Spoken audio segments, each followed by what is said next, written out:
Okay, good afternoon, everyone. Welcome to our City Council meeting. Today's Tuesday, February 8th, 2022. It's approximately 1 p.m. Before we have our Pledge of Allegiance, I'm going to plead two things. One, someone asked me, do we not have a mask mandate anymore? And I said, no, we're still under the governor's. So it looks like everyone has their mask on, but just as a friendly reminder, please keep your mask. Although if you're coming up to the podium, it's okay to remove it. And then second, if you please join me in a brief moment of silence as we reflect back on the brave men and women of the United States Armed Forces as they keep our interests safe around the globe, as well as the courageous men and women of the Las Cruces Police Department and Las Cruces Fire Department as they keep our city safe 24/7, 365.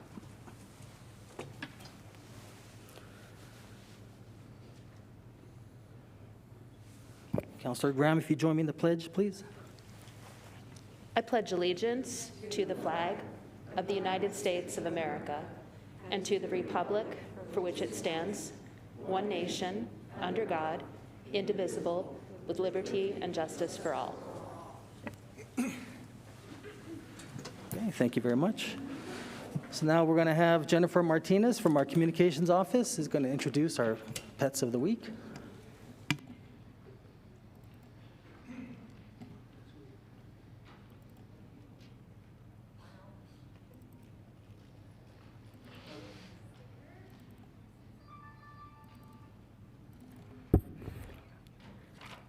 All right, good afternoon, Mayor and Council. I am Jennifer Martinez with the City's Communications Office, and today I would like to introduce you to our pets of the week, and I will start with our cat of the week, Merlot. Like the wine, this kitty gets better with age. She is a 9-year-old female that is mellow, sweet, and loves scratches. She gives gentle little love bites and loves to hang out in your arms for hours. You can also meet our dog of the week, who is Alec. There we go. Okay. Alec is a 2-year-old male who is happy-go-lucky, loves to go on walks. He gets along well and plays well with his kennel mates. He does like to pull you in the direction that he wants to go on walks, but he really just likes to get out. Alec is looking for a family that is just as playful as he is. You can visit the ASCMV's other pets that are also going to be at the farmers market this weekend that takes place on Saturday from 9 a.m. till noon. And through February 20th, you can take advantage of the Valentine's Day special, which is a $25 adoption fee. You can call 382-0018 to make an appointment to meet either of these two pets or any of the other pets they have there to make a connection. You will need to go to ascmv.org and remember to find their animal number and then use that number when you call to make an appointment to visit with these pets. Thank you, Mayor. Okay, thank you, Jennifer. So next we're going to have our jobs of the week, and I see Dr. Francisco Payades coming forward. So, Dr. Payades. Good afternoon, Mr. Mayor, members of the City Council. For today's Jobs of the Week, we have a commercial plumber. This is for being hired by the City of Las Cruces. The rate at which is hired is at $16.85 an hour, and this position is going to be open until filled. We also have positions open for bartenders, and this is with ITS Quest Incorporated, and they're paying $12 an hour. These positions are going to be closing on February the 23rd of this year. The next positions available are for research associates, and this is with Viewpoint Research, and these positions are paying between $11.50 to $11.75 an hour, and they will be closing on February the 23rd. We also have a credit and collection manager, and this is with Buddy's Home Furnishing. These positions will be paying between $12.50 and $14.50 an hour, and these depend on the experience. These positions will be closing on the 20th of this month. We also have a forklift operator, and this is with Olam Spices, and these positions are going to be paying $12.31 an hour, and these positions are going to be closing on the 18th of this month. An additional event that we have for this week, it's actually on Thursday. It's going to be the Job Fair at the Las Cruces Convention Center. So if you are a member of the public that is actively seeking for employment, or maybe a member of the public that is actively hiring in your own business, this is a perfect place to meet your potential workers or your potential employers. This will be on Thursday at 3 p.m. all the way to 7 p.m. And then for a full list of jobs, internships, volunteer opportunities, please visit employnm.com, as well as www.governmentjobs.com/careers/Las Cruces. And then the information for our friends with the New Mexico Workforce Connection. They're located at 226 South Alameda Boulevard in Las Cruces, and the phone number is 524-6250. Thank you, Mr. Mayor. Thank you, Dr. Payadas. Okay, next we're going to have Assistant City Manager Eric Enriquez, who's going to give us our update on the COVID-19.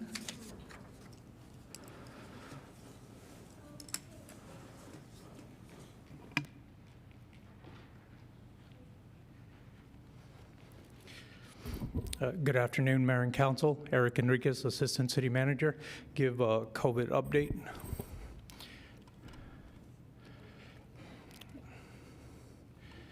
So we have seen a decrease in the spike of positive cases in Doña Ana County, especially starting in February. As of February 1, we saw actually 168 cases.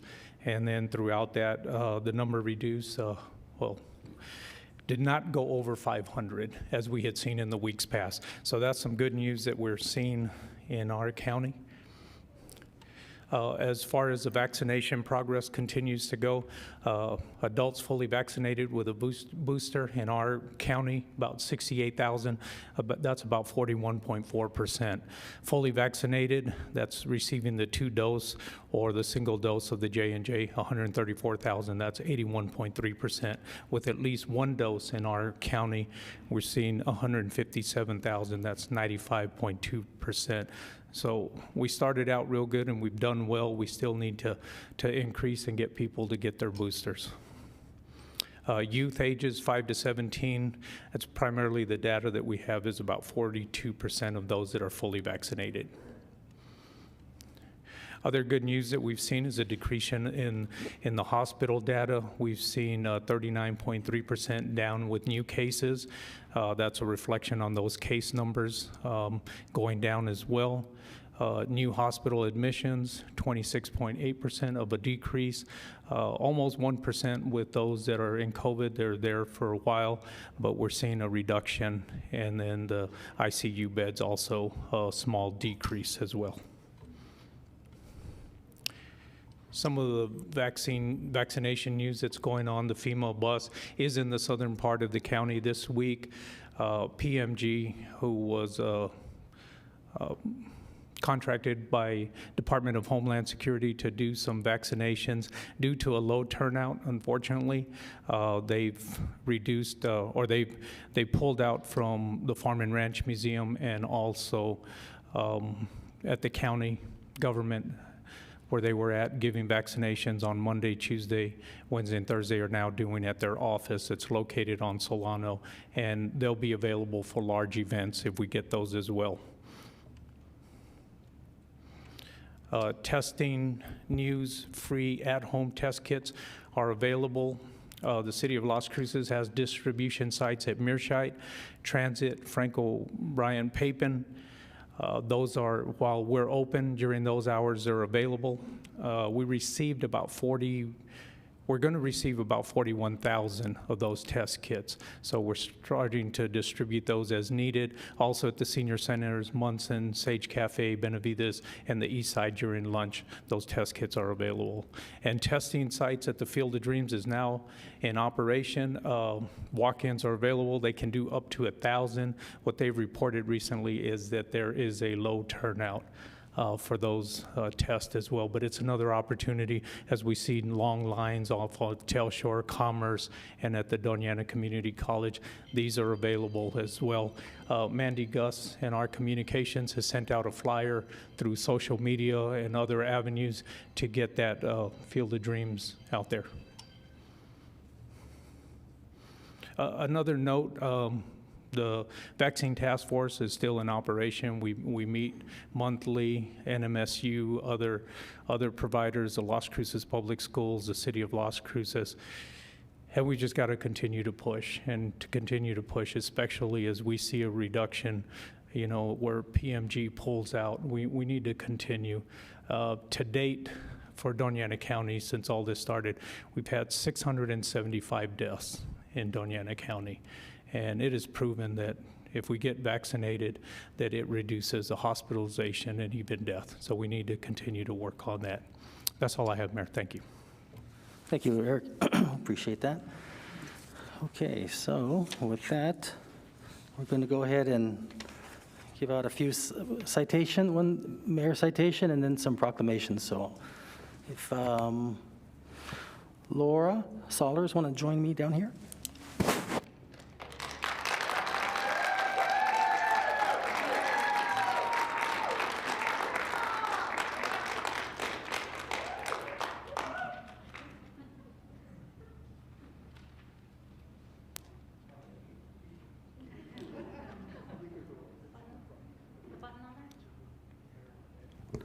Okay, yeah, thank you very much for that. I appreciate that.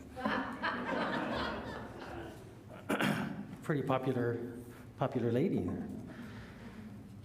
So, Miss Laura Sollers, that's how you pronounce it? Okay. A little bit of background here. So we have a nice certificate. It's called the Mayor Citation for Community Service. But before I give it to her, let me just say a little bit about what Laura does for our community and for also the great achievement that she's been able to attain. So Ms. Sollers began playing pickleball in Las Cruces in 2018. How many of you know what pickleball is? Yeah. Probably the fastest growing sport in the United States. And so she fell in love with this sport for the exercise, the competition, and meeting new people. Laura won the Colorado qualifier this summer with partner Lonnie Trammell of Georgetown, Texas. Is Lonnie here? No, okay. To advance to the national finals at Palm Springs, California in December of 2021. Over 2,000 finalists assembled in Palm Springs in December 2021 to determine the national champions by age groups ranging from 10 years all the way up to 90 years old. Laura and her partner went through their age group undefeated to win the United States National Championship medal that she's wearing today. What's really special for Ms. Sollers is that her national title was won on her mom's 92nd birthday. So that's 92 years for you to win that medal. I guess that's okay. But that's really great. So that's something there she'll always treasure and never forget.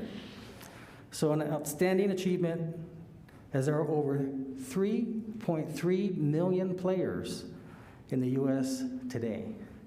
So the City of Las Cruces congratulates you on your accomplishments. And let me just read the certificate here.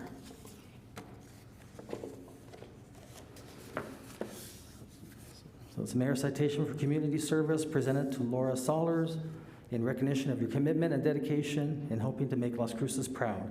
Dated this 8th day of February 2022, signed by myself, Ken Miyagishima. So, congratulations. Thank you.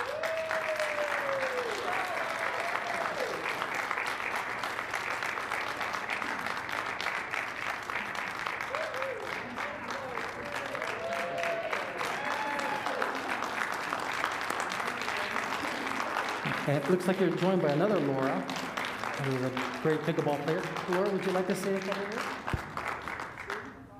Yeah, let me hold all your gifts. Well, thank you very much, Mr. Mayor. I appreciate this, and I really appreciate the Las Cruces pickleball community for all of the camaraderie and help and teaching me how to play this game, which is the best sport on the planet. And I hope that all of Las Cruces will come out and play with us. We want everyone to experience this and come out and play with us either at Mearshite or Apodaca. Thank you.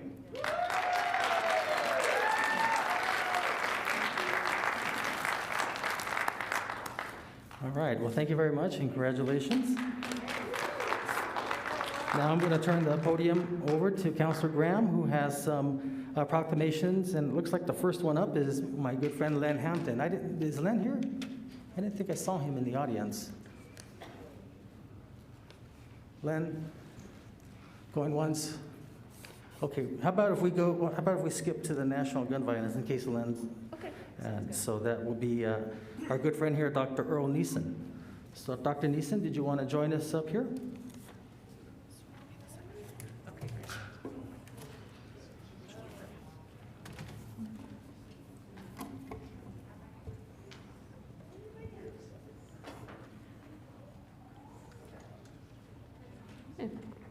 Thank you so much. This proclamation is recognizing Optimist Day, National Gun, no wait, which one am I on? Yep, National Gun Violence Survivors Week. Okay, perfect. Sorry about that. Okay, got that. Whereas every year, nearly 40,000 Americans are killed in acts of gun violence and nearly 80,000 more are shot and wounded. And whereas every year, on average, 415 New Mexicans are killed in acts of gun violence and nearly 270 more are shot and wounded. And whereas by early February, more Americans are killed with guns than are killed in our peer countries in an entire calendar year. And whereas a gun violence survivor is anyone who has personally experienced gun violence, whether you have witnessed an act of gun violence, been threatened or wounded with a gun, or had someone you know and cared for wounded or killed. And whereas forms of gun violence can include, but are not limited to, gun suicides, gun homicides, domestic violence involving a gun, shootings by law enforcement, and unintentional shootings. And whereas 58% of American adults, including 68% of Black and Latino Americans, or someone they care for, has experienced gun violence in their lifetime, demonstrating the reach and impact of gun violence has in communities across America. And whereas firearms are the leading cause of death for children and teens, and whereas people in America in cities across the nation are working to end the senseless violence by advocating for common sense gun safety legislation. And whereas, by commemorating National Gun Violence Survivors Week on February 1st to February 7th, cities across America will raise awareness about gun violence and honor the lives stolen by gun violence.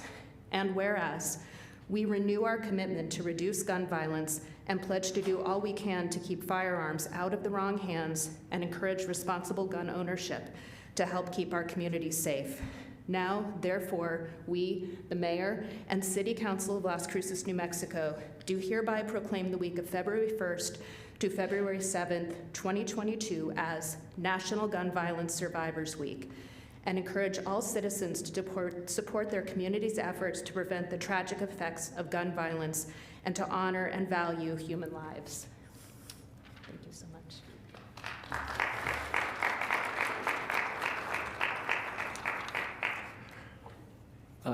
Mr. Mayor and members of the council, I am Dr. Earl Nissen, and I reside in Las Cruces. I am here today as a member of Moms Demand Action, which is a gun safety organization with about 8 million members in the United States. New Mexico has a chapter with about 700 members. The primary goal of MOMS is to conduct educational activities and to support legislation that helps create the safe usage and storage of guns in homes. This New Mexico legislative session, MOMS is supporting House Bill 9, which now is successfully going through all of the legislative committee process. If this bill becomes law, there will be punishments for creating unlawful access to a firearm by a minor, resulting in great bodily harm or death. Recently in Albuquerque, we had a 13-year-old bring his father's gun to school, and he used it to shoot and kill another 13-year-old. Just as the shooting was taking place, the father of the shooter discovered his gun was missing. He rushed to the school just in time to see police putting handcuffs on his son. This tragedy could have been averted if the gun had been stored properly. Schools are reporting an upswing in the number of guns being brought to school. The New York Academy of Medicine stated that there are 5.4 million children living in homes that have at least one loaded and unlocked gun. According to CDC, firearms are the leading cause of death for American children. Also, CDC states that New Mexico has the 9th highest gun homicide rate in the country. This means we have a great number of survivors of gun violence in New Mexico. Many of these survivors are members of moms. As a former school principal, I removed weapons from many students. The youngest was a 5-year-old who brought a gun to school in his book bag. He told me Mama was sleeping when I left for school and the gun was right by her. I wanted to show it to all of the kids. The gun was loaded and the safety off. These kinds of incidents would be covered in House Bill 9 by issuing fines to the adults for leaving a gun unsecured. Today, I am receiving this proclamation that recognizes all the survivors of gun violence in our country and creates a dedication for all of us to help ameliorate gun violence. Thank you.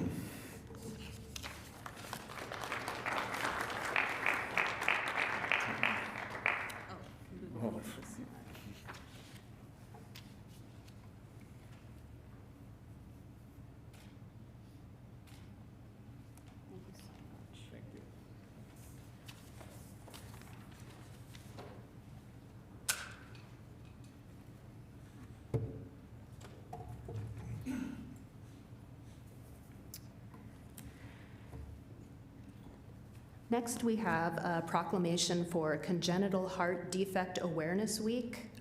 Treen Lane or Rebecca Mais. I don't know if they're here with us. No, T-R-I-N-E Lane. I don't know. Are you here for this one? My daughter is. Do you want to come up and join us, please? Oh.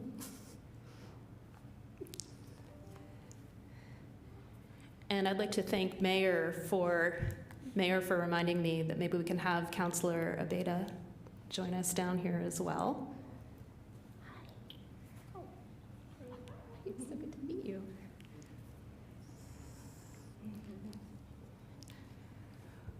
Whereas the well-being of our children, our most precious resource, is of paramount importance to the city of Las Cruces, and maintaining excellent health among children is a top priority in the United States of America, congenital heart defects are the most frequently occurring birth defects and the leading cause of birth defect-related deaths. And whereas congenital heart disease is being researched by numerous professionals to accurately determine its origin, physical signs, and improve surgical options. And as a result, the origins and symptoms of congenital heart defects are becoming more easily identifiable. And whereas there is much to learn about the cause of and effective treatments for congenital heart defects, and it is important for parents, pediatricians, and nurses to recognize the warning signs associated with CHD among newborns, so they may provide proper treatment as early as possible.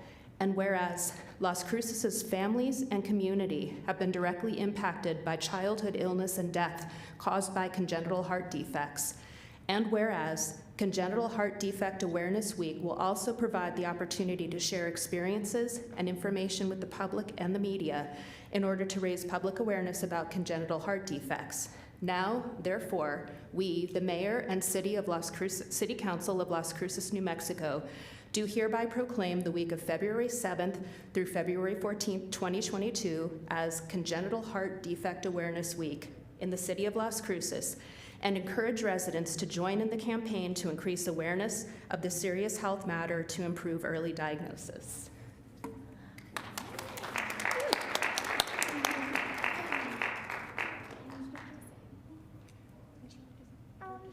Just thank you. Oh, Thank you guys. Appreciate it. Thank you. Can we take a picture? Oh, yeah. Yes. Okay. Can we look over there?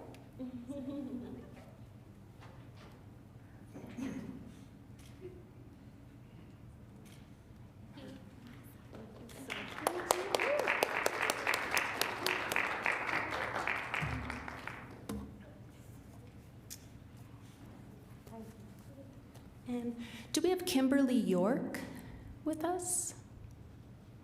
Oh, okay. This is a proclamation recognizing Black History Month. Whereas our country could not exist wholly without recognizing the unwavering contributions of Black and African American people. Throughout the ages, this country stands on the foundation of their labor and is strengthened by their strong cultural traditions. No facet of life is untouched by the rich legacy and wisdom of Dr. Martin Luther King Jr., who wrote, "Our lives begin to end the day we become silent about things that matter."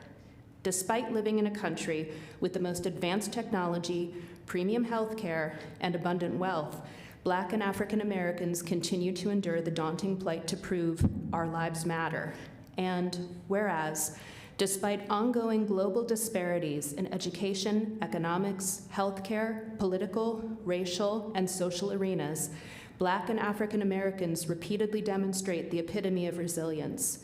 Their unyielding spirit of survival propels their capacity to defy all odds and oppression. They remain resolved to uphold the charge of the late John Lewis, who said, "Get in good trouble, necessary trouble, and help redeem the soul of America." And whereas New Mexico State University Black Programs and the Black Student Association will host a series of events that illustrate and celebrate the rich history and contributions of Black and African Americans under the theme, Back to Black, Building Leadership, Advocacy, Community, and Knowledge. And whereas NMSU Black Programs will host a virtual panel discussed Power Through Pedagogy, which features esteemed Black educators in Las Cruces, the Worthy Wisdom podcast series promoting the living legacies of Black elders in Las Cruces, and a virtual Black Health Fair Matters Fair and West African drum and dance experience, a 70s-themed roller skating party, and whereas, in collaboration with the Doniana Community College Library, host a weekly Black History Month documentary series. Now, therefore, we, the Mayor and City Council of Las Cruces, New Mexico, do hereby proclaim the month of February as Black History Month.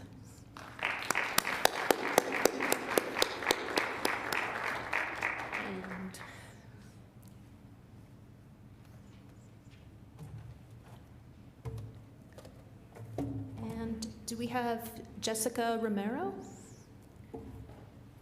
with us, or others? Awesome.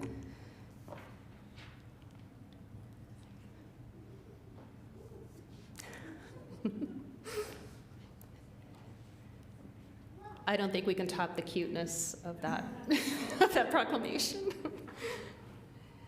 Hi. Hi, Becky. Jessica. Nice to meet you. Here with Anastasia. This is a proclamation of National Teen Dating Violence Awareness and Prevention Month. Whereas February is National Teen Dating Violence Awareness and Prevention Month, and whereas 1 in 3 high school students have been or will be involved in an abusive relationship, and according to the 2019 New Mexico Youth Risk and Resiliency Survey, 8.2% of students, grades 9 through 12 in Doniana County, have experienced physical dating violence, and 9.6% have been sexually assaulted. And whereas both teen girls and boys report that they have been physically or sexually abused by a dating partner, and it affects all youth, regardless of socioeconomic status, gender, sexual orientation, religion, or ethnicity. And whereas teens who suffer dating abuse are subject to long-term consequences, such as substance use, eating disorders, suicidal ideation, depression, anxiety, and violent behavior. And whereas teens who have encountered abusive relationships are reluctant to seek help in fear of retaliation from their partner, shame, low self-esteem, and/or lack of resources. And whereas parents surveyed either believe that teen dating violence is not an issue or admit that they do not know if it is one. And whereas by providing teens with education about healthy relationships, by promoting safe and respectful relationships, and by changing attitudes that support violence, we recognize that dating violence can be prevented. And whereas teen dating violence is an issue that not only affects the teen who is abused, but also their family, friends, and others in the community. We must work together to prevent and help our youth overcome abusive relationships. And whereas the establishment of Teen Dating Violence Awareness Month in the city of Las Cruces and Doña Ana County will give young people, their families, teachers, and counselors, and the community the knowledge and support they need to prevent dating violence. Now, therefore, we, the Mayor and City Council of Las Cruces, New Mexico, do hereby proclaim the month of February as National Teen Dating Violence Awareness and Prevention Month.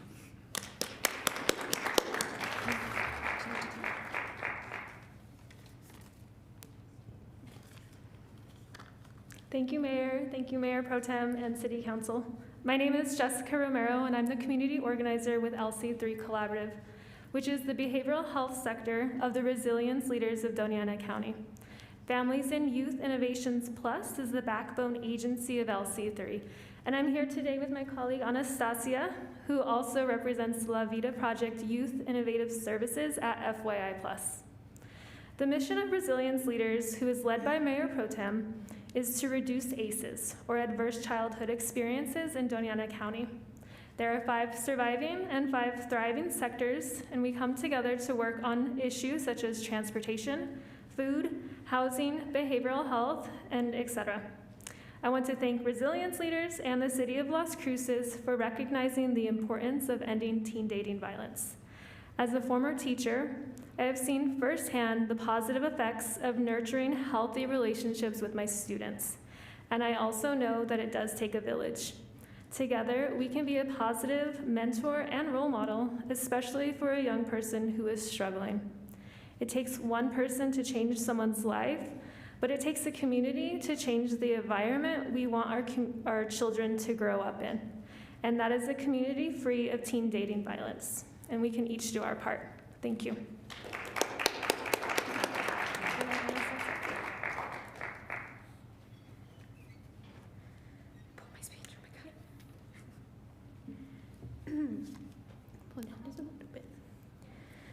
Good afternoon, and thank you, City Council.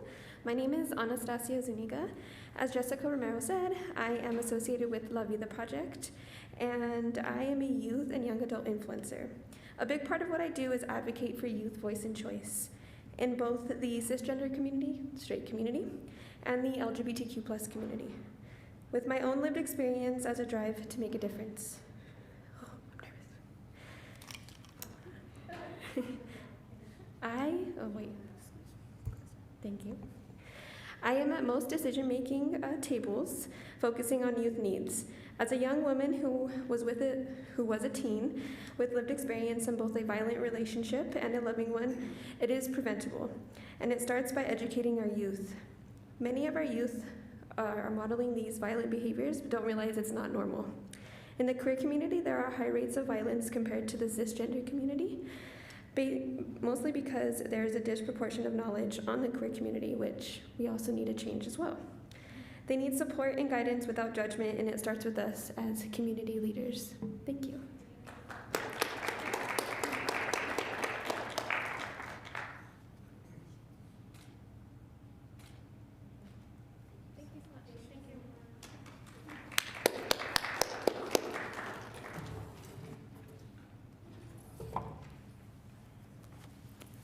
And finally, was Len Hampton able to join us? Okay, I'll just read this out. This is a proclamation for Optimist Day in the city of Las Cruces. Whereas volunteers working with young people who are our joy of today and our hope for tomorrow are exuberant representatives of the potential to be reached and dreams to come true. They are also unbounded in their enthusiasm to use their own talent, skills, and hard work to make a difference in others' lives. And whereas members of Optimist International will celebrate Optimist Day throughout the world the first Thursday of every February to promote their efforts in helping and recognizing the young people that make a difference in their communities and who will encourage a greater exchange of ideas between young people and adults.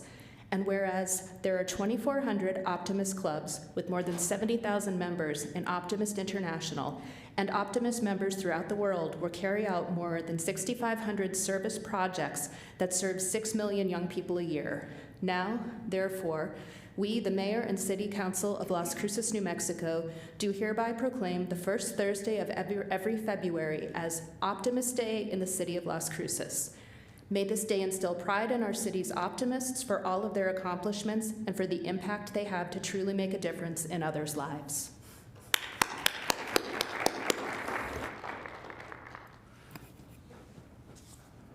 Okay, thank you very much, Councilor Graham. I believe you took care of all those proclamations, so good job.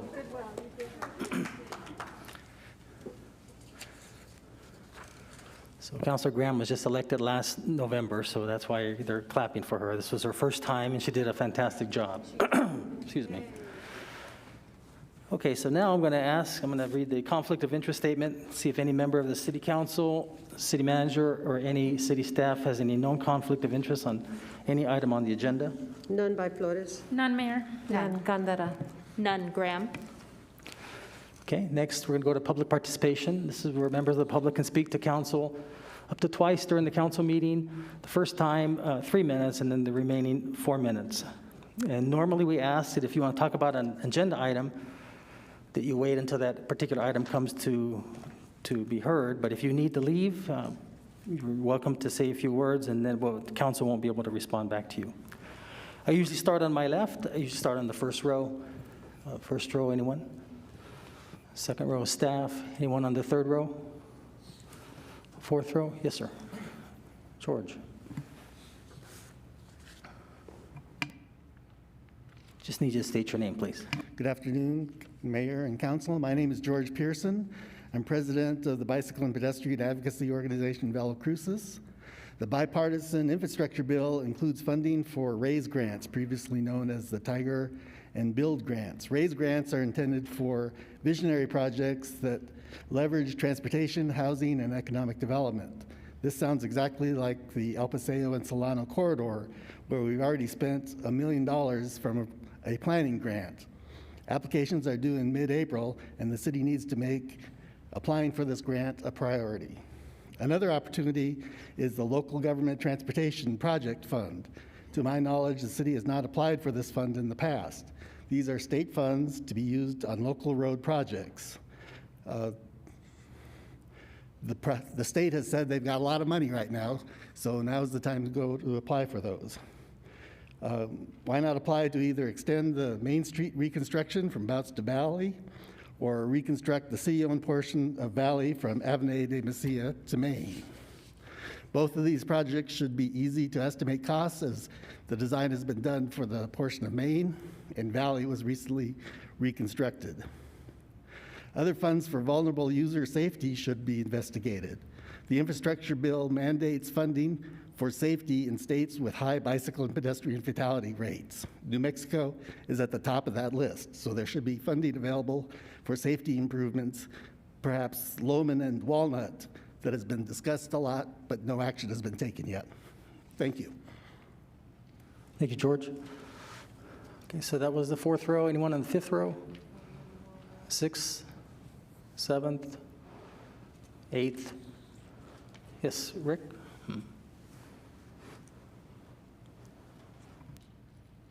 Just need you to state your name, please.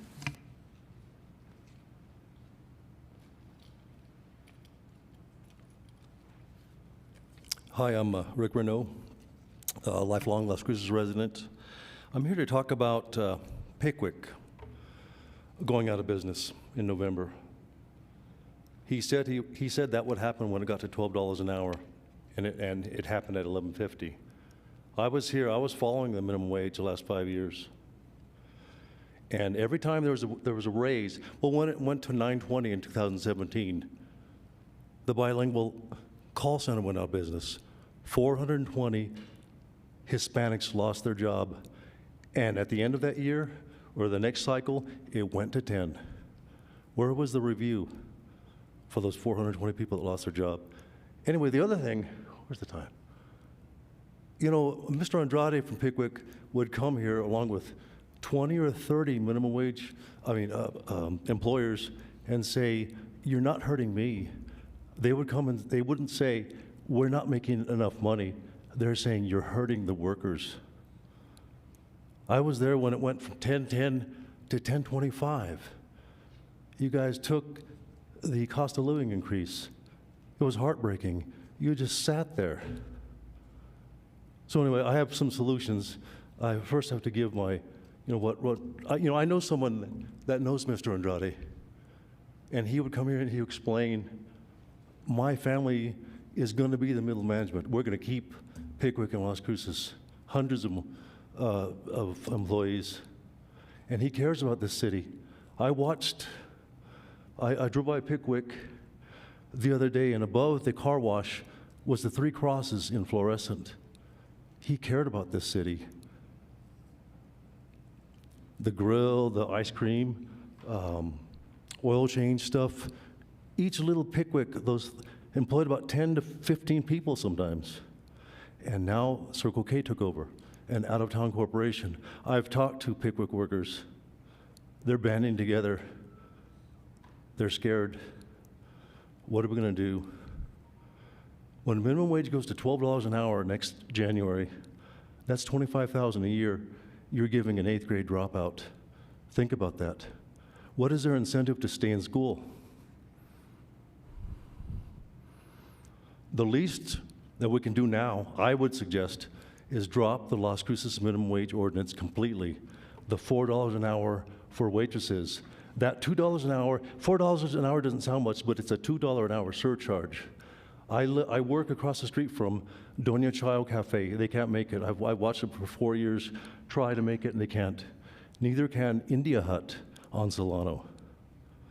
So anyway, that would be my suggestion. Just drop that part of the minimum wage, and at least we can do that much, and find out how much of our jobs, of our subdivision work is going to El Paso. So anyway, thank you. Yeah, thank you, Rick. Okay, so that was the 8th row. Anyone on the 9th row or last row? So no one else on my left. Okay, so now I'm going to go to my right, and looks like 4th row is staff. No one on the 5th. 6th row is media. 7th row, staff and media. 8th, staff. 9th, staff. So no one else? We're done with public participation? Or okay, so we'll go ahead and move on with the meeting. So I have a closed meeting statement to read. Las Cruces City Council met in closed session at 11:02 a.m., January 24, 2022. Following members were in attendance: Councilors Flores, Coran, Bencomo, Graham, Abeta, Gandara, and myself, Kim Miyagishima. Staff present: Ikani Tamopeo, Assistant City Manager; Taylor Ron, outside attorney; Barbara De Leon, Chief Administrative Officer; Ifo Pili, City Manager; Miguel Dominguez, Chief, Las Cruces Police Department; Jennifer Vega, City Attorney; and Assistant City Manager Eric Enriquez came in at 11:18. The meeting adjourned at 11:51 a.m.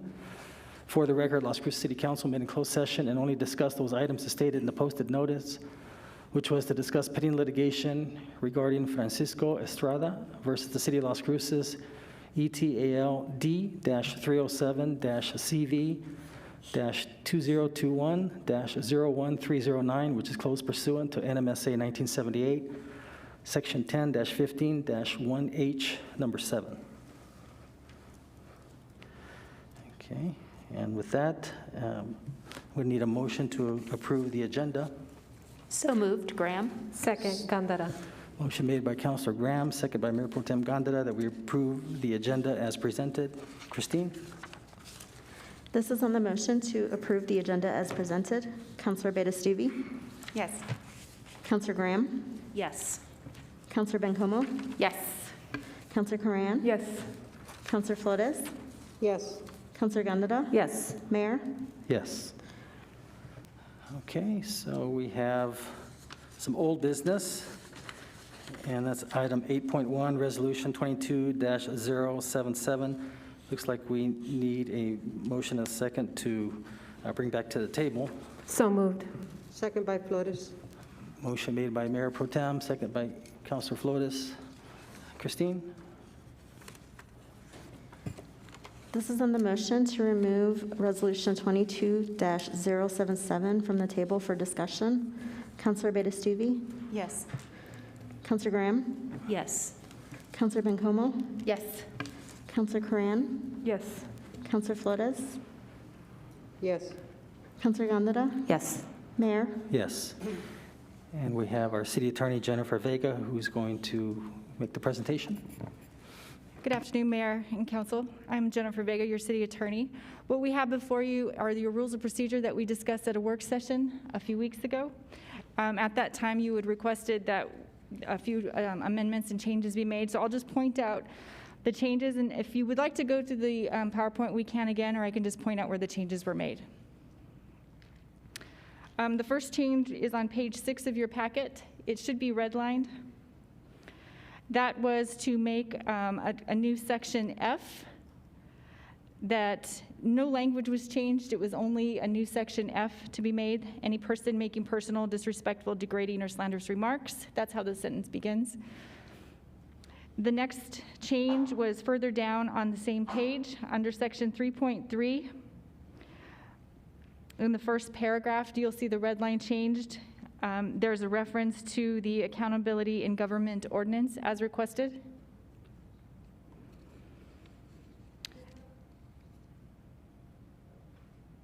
Yes, Councilor?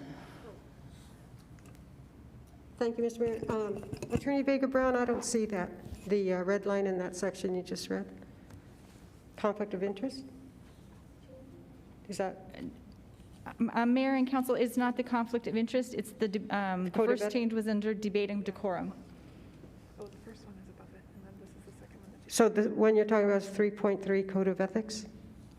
Yes, that's the one I'm just speaking of, yes. I don't see a red line in there. I see a purplish. Yes, that is the red line. Oh, that's, it turned out. I'm sorry. Yeah. So that's the language that's being added? Yes. Yes, okay, thank you. And then the final change is on page 8. It is in section right above 4.0. It's the section above letter G. Requests for information. Requests for information may be directed to the public information official, the PIO, the policy analyst, or community liaison as authorized by the city manager. Requests made to staff will copy the city manager for their monitoring and follow-up. And those were the only changes that were requested. Just remember that these are your rules of procedure, and they are passed by resolution. It's very easy to get them before you again. If anybody has any additional changes, we can make them at any time. I move to approve. Did we already do that? So motion made by Councilor Coran. Is there a second? Second, Gandara. Second by Mayor Pro Tem Gandara. Is there questions? Anyone have any questions or comments about members of the public? Okay, seeing none. Christine? This is on the motion to approve Resolution 22-077. Councilor Beda-Stuvi? Yes. Councilor Graham? Yes. Councilor Bencomo? Yes. Councilor Coran? Yes. Councilor Flores? Yes. Councilor Gandara? Yes.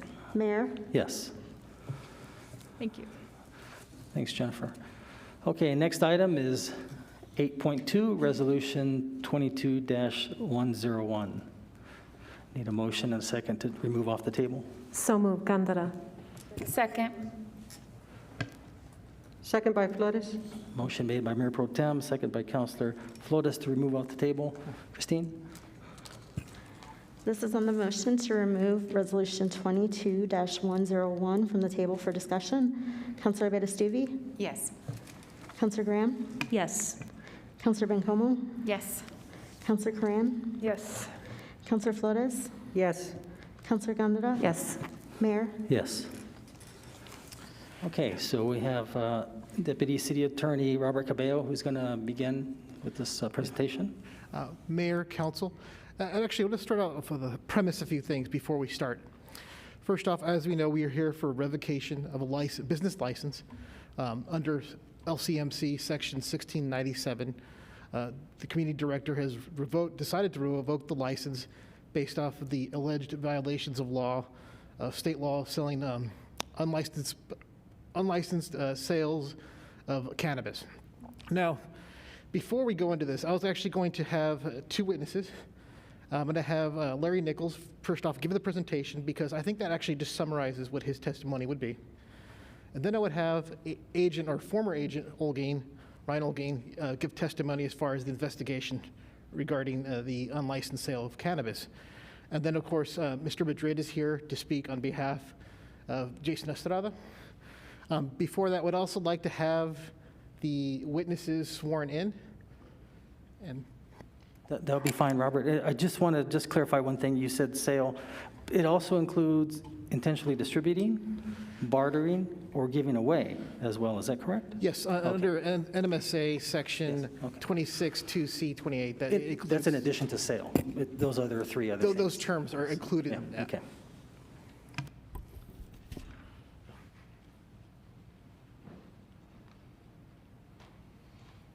So we'll start with Larry and/or Robert. You make your presentation, and then we'll have Mr. Madrid, I believe, and then Christine, if there's any witnesses, we'll take the oath on that. Good afternoon, Mayor, City Council, City Manager. I'm Larry Nichols, Community Mayor, Development Department. I'm going to have Larry take an oath because this is his testimony. Yes, please. Yeah. So, Larry, I'm going to have you agree to the oath. Do you swear or affirm that the testimony you are about to give is the truth and nothing but the truth under penalty of law? I do. Thank you. I'll begin again. Mr. Mayor, City Council, City Manager, I'm Larry Nichols, Community Development Department Director, and we're here today to discuss the resolution setting for an appeal hearing on the business license for Speakeasy LLC. Speakeasy LLC holds a business registration with the City of Las Cruces. In its application, the business purported to be engaged in retail sales. It was deemed to be in compliance with the City Municipal Code and issued a registration. It needs to be noted the City of Las Cruces and Doña Ana County Metro Narcotics has since informed the Community Development Department that Speakeasy LLC has been found in violation of city ordinances, and specifically Las Cruces Municipal Code 1697. That states, if a person is required to obtain a license or registration and has violated any of the sections of this article or any other city ordinance related thereto, that any license issued to such person by the city may be revoked. No license shall be revoked, however, until the Community Development Department Director or his designee has informed the holder of the license in writing that the revocation is pending and will become final in 30 days unless the revocation is stayed by filing a request for a hearing to appeal that decision. As Speakeasy LLC has been found in violation of city ordinance, a letter was sent under my signature informing the owner in notice in writing that the Community Development Department intends to revoke the business license as of October 30th, 2021. That letter was sent in September 30, giving the 30-day notification. After that action, I did receive a letter from the attorney, Mr. Matt Madrid, who represents Mr. Jason Estrada, informing me that they intended to request a setting of appeal of the revocation of the business license.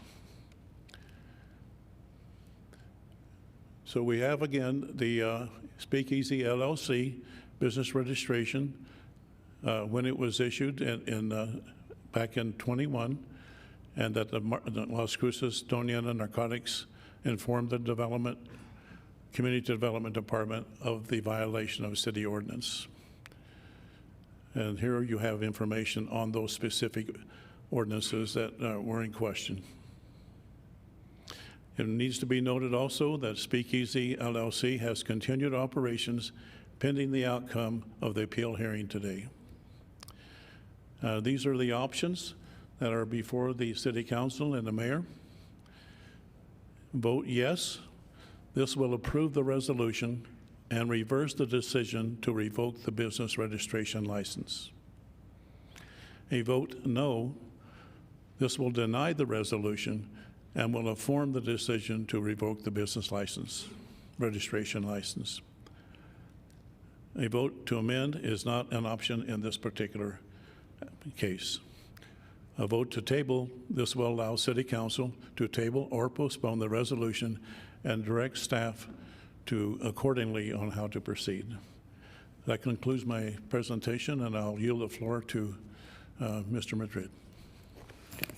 Hold on just one second, Larry. Just make sure no one has any questions of you. Do you have any questions of Larry before we let him go? No? Okay. All right. Thank you, Larry.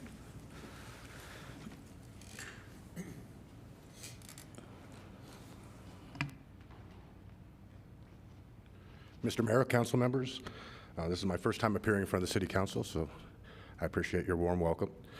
I did not prepare a PowerPoint today. When me and Ms. Vega went to law school, we didn't have all this fancy stuff. So I'm just going to tell you what's been going on. Mr. Madrid, I just need you to state your name, even though they identified you as such. Matt Madrid, attorney for Speakeasy. What happened in this matter, council members, is Speakeasy did not invent the process of what's been known as gifting. It's occurred in several states that have gone to have decriminalized marijuana and gone recreational. And so in several states, when it was no longer criminal to have marijuana on you, it's not criminal to give it to someone else. They have addressed that in places like Vermont, where the actual act itself prohibits the act of gifting. In DC, for example, you go into a store, you buy a pack of cigarettes, they gift you some marijuana. It's completely legal. And so this is not something that Speakeasy made up and decided to try. It's been something that's nationwide, has been tried in several states. Some states it's been upheld, some states it's not. And at the time that this was going on, Speakeasy allowed law enforcement without warrants to come in and inspect the premises, allowed the Cannabis Control Division to come in and inspect the premises to discuss what was going on. This was in July when the press started to get a hold of this story. Now, I'm going to point out that on July 23rd, KVIA did a story on Speakeasy. Excuse me, Mr. Madrid, can you talk into the mic? I'm having a hard time. KVIA did a story on Speakeasy where they asked the representative of the Cannabis Control Division whether or not gifting was legal or illegal. Spokeswoman Heather Brewer said the state had been made aware of the situation and is looking into the best way to address it. She said the operation is not keeping with the state's reading of the legislative intent of how gifting cannabis should work. When asked if the operation was legal, the spokesperson for the Cannabis Control Division said, "We can't make that determination. We are not the court system." And so as of July 23rd, the Cannabis Control Division, the regulatory body in charge of what you can or cannot do now that marijuana has been decriminalized, did not know how they felt about gifting. During that time, we were in touch with the Cannabis Control Division attorneys. They actually asked Speakeasy to brief them on whether or not gifting was legal or illegal in New Mexico. So the regulatory body that now Mr. Estrada is charged with violating their rules, and at the time these were proposed rules, was asking us to tell them how to proceed. That doesn't mean they would have proceeded the way we briefed them, but they were asking for basically advice on how this is going to go down. 3 days later, they issued a cease and desist order, and very well thought out, very well explained, and after consideration, Speakeasy decided that they would comply with that cease and desist order. If you look at the allegations that are being made by the city and by the court system basically against Mr. Estrada, there were some purchases made before the cease and desist order, and then there was allegedly a purchase made after the cease and desist order. So it makes it look like we just decided we weren't going to listen to what they said and do what we want. I have included a small packet that each of you has received that has certificate of analysis for the products sold at Speakeasy in the month of August and July. Now, if you look at the criminal complaint from the city, they have numbers of the percentile of THC in the products that they recovered on August 18th. The certificate of analysis, basically, I hope I'm not going too in-depth, but the THC that is, I guess, that has the effects that the regular recreational user is looking for, whether legal or illegal, is called Delta 9. And so that's the THC that you can only get now in New Mexico legally with a medical card.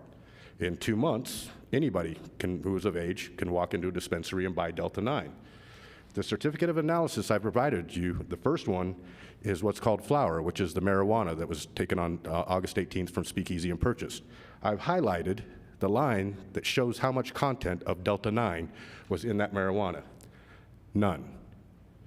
The products that were purchased after the cease and desist order by law enforcement are normal, legal CBD products provided by normal, legal CBD providers, and our analysis indicates that.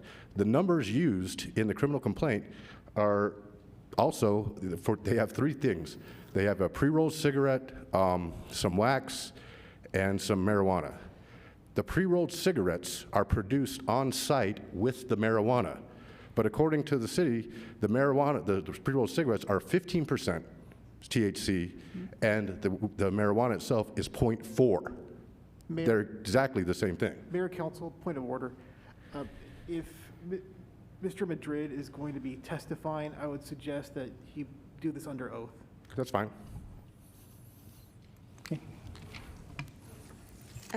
Mr. Madrid, do you swear or affirm that the testimony you are about to give is the truth and nothing but the truth under penalty of law? I do. Okay, Can I proceed? And so these documents that I provided to the city today show the products that were sold to law enforcement after the cease and desist. Before that, we had no guidance from the Cannabis Control Division. They were asking us what they thought we should do. They wouldn't tell us what they thought they would do. They couldn't tell KVIE what they thought they should do. Then the cease and desist order came down. There is no evidence at all, based on the analysis that we've gotten from our distributors, that any illegal sales of Delta 9 were done or bartered or traded or anything after the cease and desist order. So what we've got is a businessman who sees an opportunity based on things that have happened in other states, takes a shot at it, and gets shot down. But he stays shot down. He didn't keep doing what they told him not to do. He's now engaged in the lawful activity and not complying with the order. It would be one thing if he said, okay, tell me to not do it anymore, and I'm going to keep doing it. There's no evidence of that. The criminal charges in this case, I would have loved to present this on January 7th to the preliminary examination in the magistrate court, but the state of New Mexico is taking this prosecution so seriously, they didn't send anybody. So the case was dismissed for failure to prosecute. I don't know if it's going to go to a grand jury. That's why I'm not going to let Mr. Estrada speak to the council today or answer any questions, because we still have possibly that criminal matter. I would suggest to the council that the presumption of innocence is something that we all have a right to. You know, if a restaurant owner gets a DUI, we don't yank his business license before we know what happened.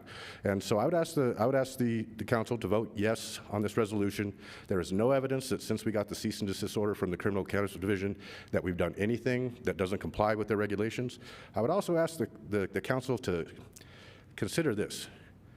Why did the Cannabis Control Division, the regulatory body that's in charge of recreational marijuana, that has been working for a year to try to get these rules together, not sanction us, not fine us, not charge us, not do anything? I believe it's because there's some very smart attorneys in the Cannabis Control Division that don't want to go down the legal rabbit hole that the city attorney is asking you to go down today. Because had we appealed that decision and a Rule 75 motion to district court, we would start our slow, long, expensive trek to Santa Fe, which conceivably could end up with the courts deciding that this activity was lawful in the first place, meaning anybody could gift or barter or change. I guarantee you the Cannabis Control Division is not going to thank you for that. And I noticed that the mayor brought up the word barter when he was talking about the definitions. The proposed rules for the Cannabis Control Division in July, when this all happened, did not include the word barter until January 1st. That was not part of what we were looking at when we were looking at can this activity concur or not. That's happened since then. And again, I press upon the council, the one allegation that we have of us doing something improper after receiving the cease and desist order, I am very confident that once we get to a probable cause hearing in front of the courts, we'll be found and will be dismissed for lack of probable cause. In situations like this, we're dealing with something new. I mean, we're going to have 100 dispensaries in Las Cruces in 50 days, probably 25 in Sunland Park. The Cannabis Control Division is still trying to figure out what's going on, and that's why we didn't get clear direction from them. Had we, maybe this would have turned out different. But I will submit again, since the cease and desist order has come down, any evidence that Speakeasy has violated their policies, has violated the regulations, or violated the law are erroneous. And the information they're giving you, look at those analysis sheets.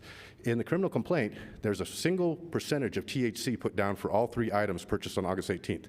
Look at that analysis. It's like a 16-point thing. There's several different types of THC. Delta 9 is the one that is not legal.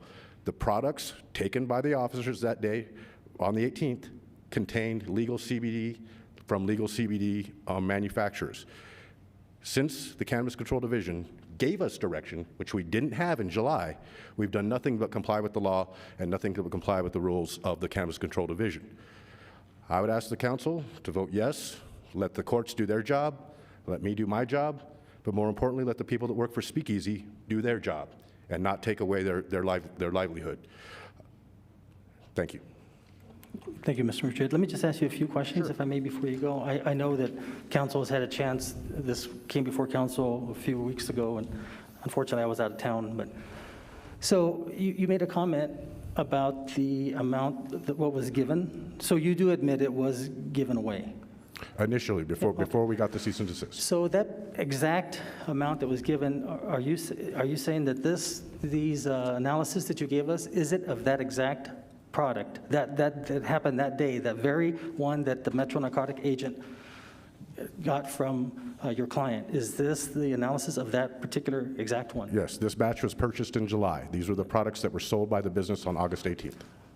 Okay, I know you're saying that it was in July. I'm talking about the very exact one, not a sample of the batch. I'm talking the very exact one, the one that he was found to have given away. Is this the analysis of that, or is that something that the... Well, no, there was 2 instances in July. Okay. Before the criminal desist order. There's been one since, that's on August 18th. Okay. And in that case, also they alleged they did not receive anything in barter or trade because it was legal CBD, which is not required for that. The allegations in the criminal complaint is that was THC Delta 9. I presented to you today and will present to the courts evidence that our products sold on that day, and the analysis from the city, they're using numbers that are on those things. If you look at those analysis, you'll see numbers that match up with their things, just not for Delta 9. They're taking whatever number is on that analysis and plugging in and saying, this is THC. Well, it is, but not Delta 9. Okay. The August 18th sale was not a barter, not a trade, not a gift. It was somebody coming in and buying CBD products. No, okay, thank you. So you are aware that, like for example, let's take for example the mask mandate that the governor puts down. She puts down a universal order, but the city has the authority to make it even more strict. So I guess what I'm trying to say is what you were reading is what maybe what the state is, but you do know that the city, if they wanted to, could make an issue more strict? I do. Oh, okay, good. I just want to clarify that because you said that under the state it says you can't give it away, but under the city it appears that that's a requirement that you can't do. I just wanted to kind of clarify that. The last thing is, when I'm looking at this dismissing of the criminal complaint, was he charged with conspiracy to commit violation of trafficking regulation? Well, it depends. In some of the documents, he's charged with conspiracy to violate the rules of the Cannabis Control Division, which again, did not charge him with anything. In others, he's charged with the unlicensed sale of marijuana. There's 2 different complaints and 2 different documents, but right now, all of those have been dismissed at this point pending a grand jury. Because what you gave to the council was conspiracy to commit violation of trafficking regulation. I mean, I don't think that's the city's alleging that. They're just saying that it looks like he either bartered, gave away, sold. So I just wanted to clarify those things, and sure. I just make sure that none of my colleagues have anything else they wanted to ask you. Councilor Flores, and then Councilor Bencomo, and then Councilor Abeyta. Thank you, Mayor. And thank you, Mr. Madrid. But I think that as the mayor, yes? As the mayor pointed out, this is a matter before the city of Las Cruces. The state statute really doesn't apply here. And you know, if we were a court of law, this wouldn't be substantial evidence regarding anything, because we're talking about our ordinance. And you addressed, and the mayor did bring up barter or gift, and apparently that was the issue. And the dates that you cite really don't, well, this I think has nothing to, not nothing, but really doesn't bear on what we're here for today. So, and also, even if it has no bearing, what the city has found is that there's been a violation of our ordinance, and you have not addressed that. You haven't rebuked that at all. Well, I think Councilor Moon, that goes into the factor that before this occurred, even misdemeanor possession amounts of marijuana were illegal to possess in New Mexico. And I understand that the city can have its own ordinance, but the changes in New Mexico law, this wasn't the only place this occurred. It occurred in Santa Fe, it occurred other places. There was a place that was giving away, you bought a ticket to enter an event and you got baked goods that had real THC. Yes, but excuse me, Mr. Madrid, I don't mean to be rude. However, the point remains, this is not the state of New Mexico. And a municipality does have a right to, or has its own powers to be stricter about enforcement. I don't dispute that, Councilwoman. I'm trying to explain my client's behavior and actions in the grand scheme of what was happening at the time. There were changes happening in the rules of the state of New Mexico. Las Cruces is in the state of New Mexico. I'm not disputing the fact that the city can do something stricter or something more if they want to. No, but you are saying that the New Mexico law and the facts jibe precisely with our ordinance and the facts as we see them. I would agree with the spokeswoman from the Cannabis Control Division that we're not the courts, and that's when we'll find out. They'll decide that. Yeah, so right now we are dealing with our ordinance, and I don't think you've addressed that. And so based on that, I would definitely vote no. Yes. You would vote against the appeal. I would vote against the appeal, yeah, because looking at this, I would definitely, vote no to deny the resolution and affirm the decision to revoke the business registration license, because I don't think you've proven, you came here presenting, you are his attorney, and I respect that, but you just haven't brought anything that really jibes with our ordinance. Thank you very much, Mr. Madrid. Thank you, Mr. Mayor. Thank you, Councilor. Before I get to Councilor Bencomo, Mr. Madrid, let me just ask you a question. Sure. I know it's been deemed legal here in New Mexico, but are you saying that a person who buys the maximum amount here in New Mexico can cross through that border checkpoint at mile marker 17 or whatever it is and declare that they have cannabis with them and still be let through? No, the federal government still has its prohibition against the possession of marijuana. I just want to make sure you were aware of that. Okay. Councilor Bencomo. Thank you, Mayor, and thank you so much, Mr. Madrid. Just have a couple of questions for you. Remind me, when was the cease and desist issued? On July 27th. On July 27th? Okay, thank you.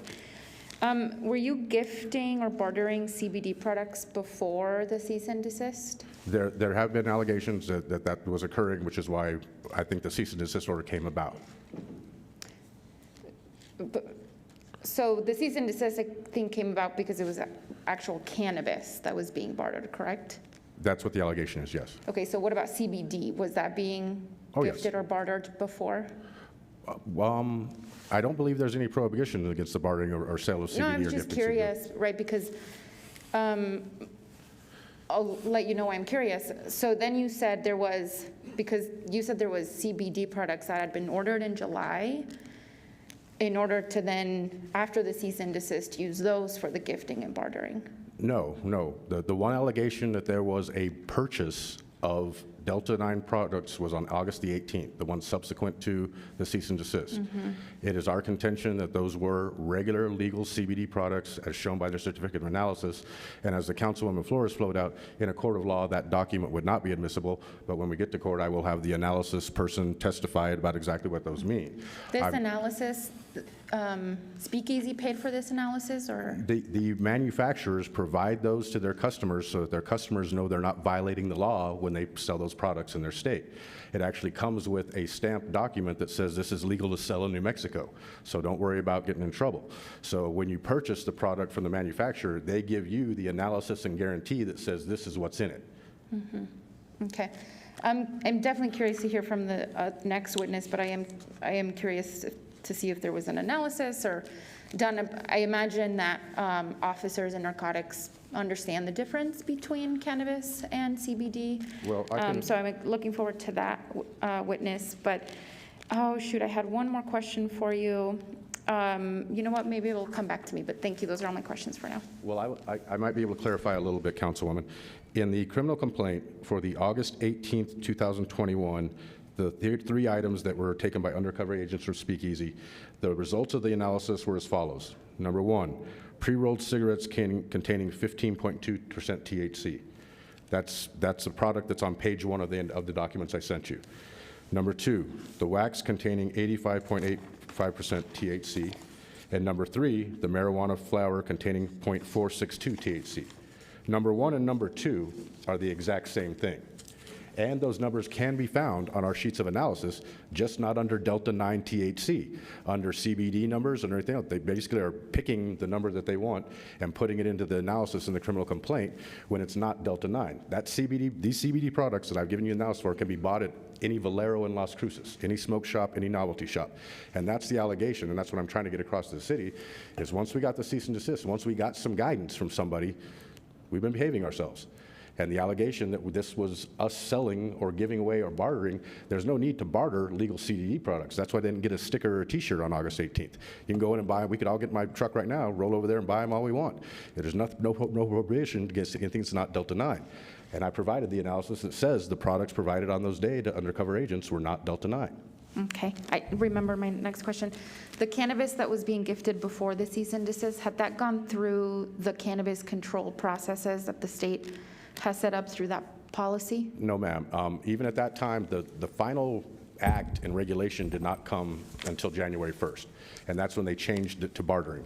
The act that was in effect but not yet permanent in July did not have that provision.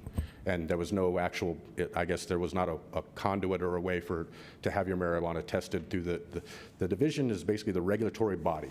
They don't do the testing themselves. Why was not ready? I would proffer to the council that even though we're starting in 2 months, we're still not ready. Yeah, and honestly, you said something really interesting that caught my attention earlier about, Cannabis Control Division. They have a lot going on. They're still not ready. To me, that's why this is frustrating, right? Because adding additional layers of complication to an already very complicated industry is frustrating. Well, I think as we get into recreational sales and things actually start ramping up, I think there's going to be more and more changes. This is an ever-evolving area of law and ever-evolving area of commerce in the state of New Mexico. We're going to see all kinds of things happen that we cannot predict right now. That's exactly right. And I think this cannabis law, the cannabis industry as a whole already has an uphill battle in the public opinion and in the public eye for there to be bad actors who are in our community making decisions that are going to negatively impact the cannabis that a lot of us fought for, that a lot of us really wanted for this prohibition to be over of cannabis, and we're finally here. And now Las Cruces is on the map for all the wrong reasons. And so that's sort of the approach that I'm looking at all of this with, is that I'm frustrated that there are everything that's going on with cannabis industry, everything that still needs to happen. I was here a couple weeks ago for a cannabis workshop.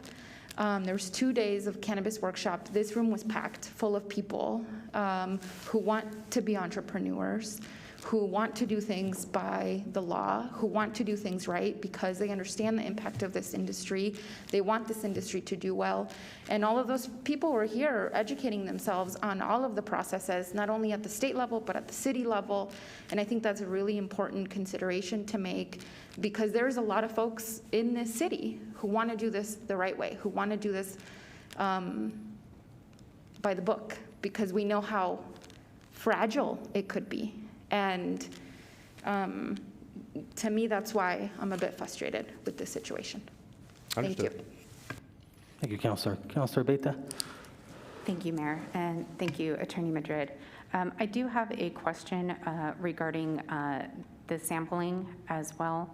On the papers that we have, it says it's from Rio Grande Analytics. Is that a different company than the analysis that you provided to us today? No, I believe that's the same company. That's where we purchased those goods. Okay.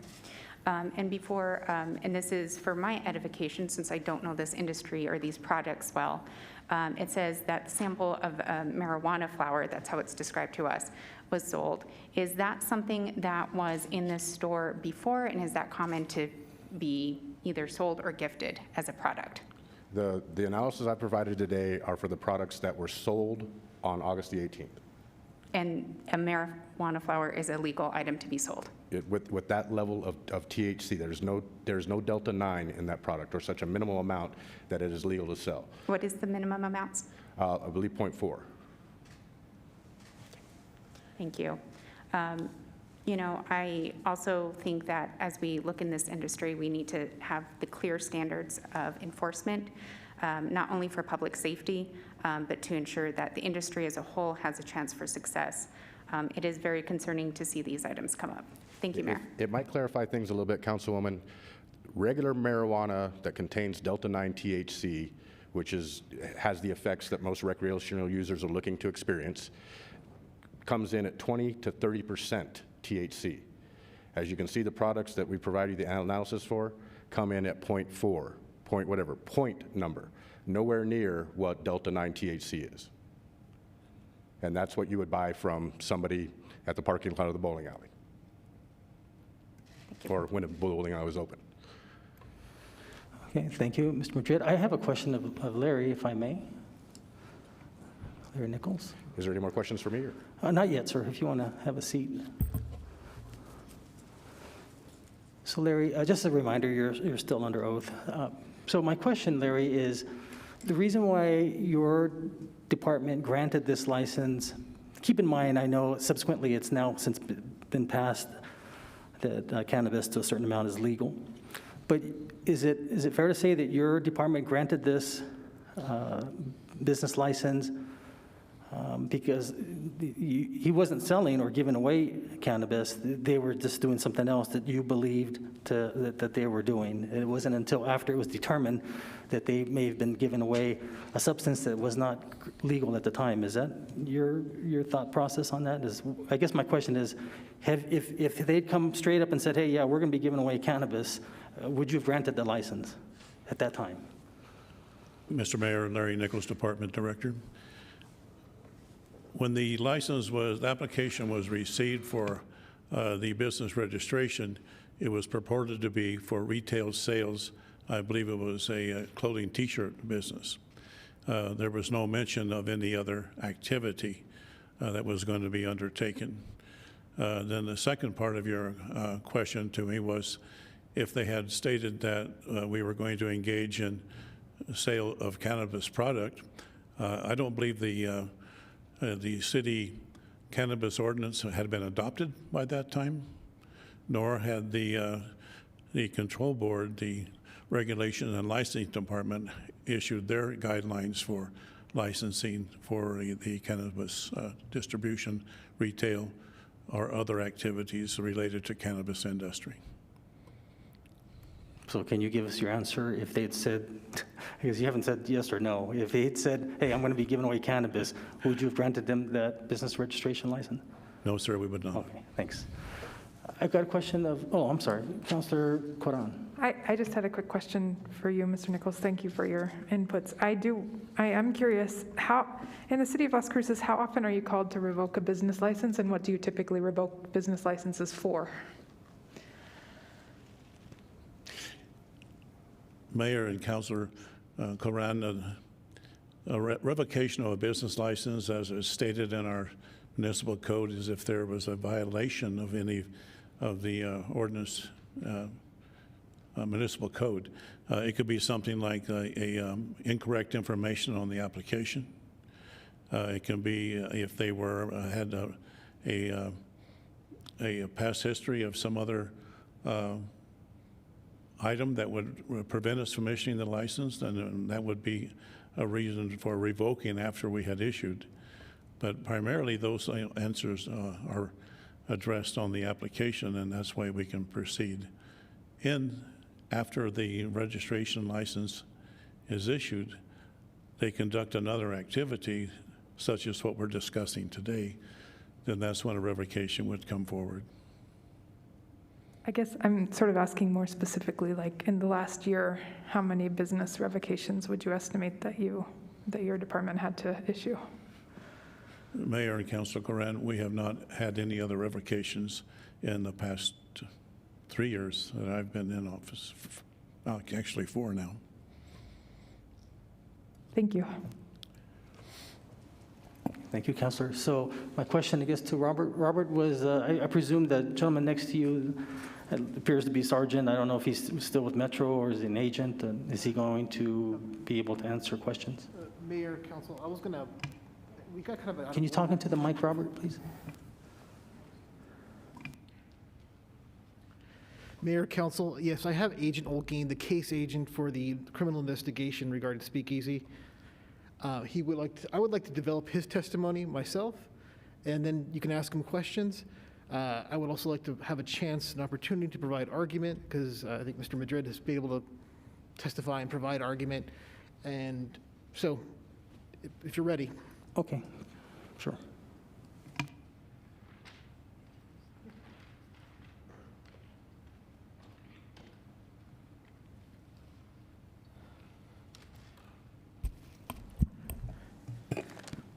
Good afternoon, Council. Deputy Olguin, could you please state your name and Rob, I need to do the oath really quick. Sorry.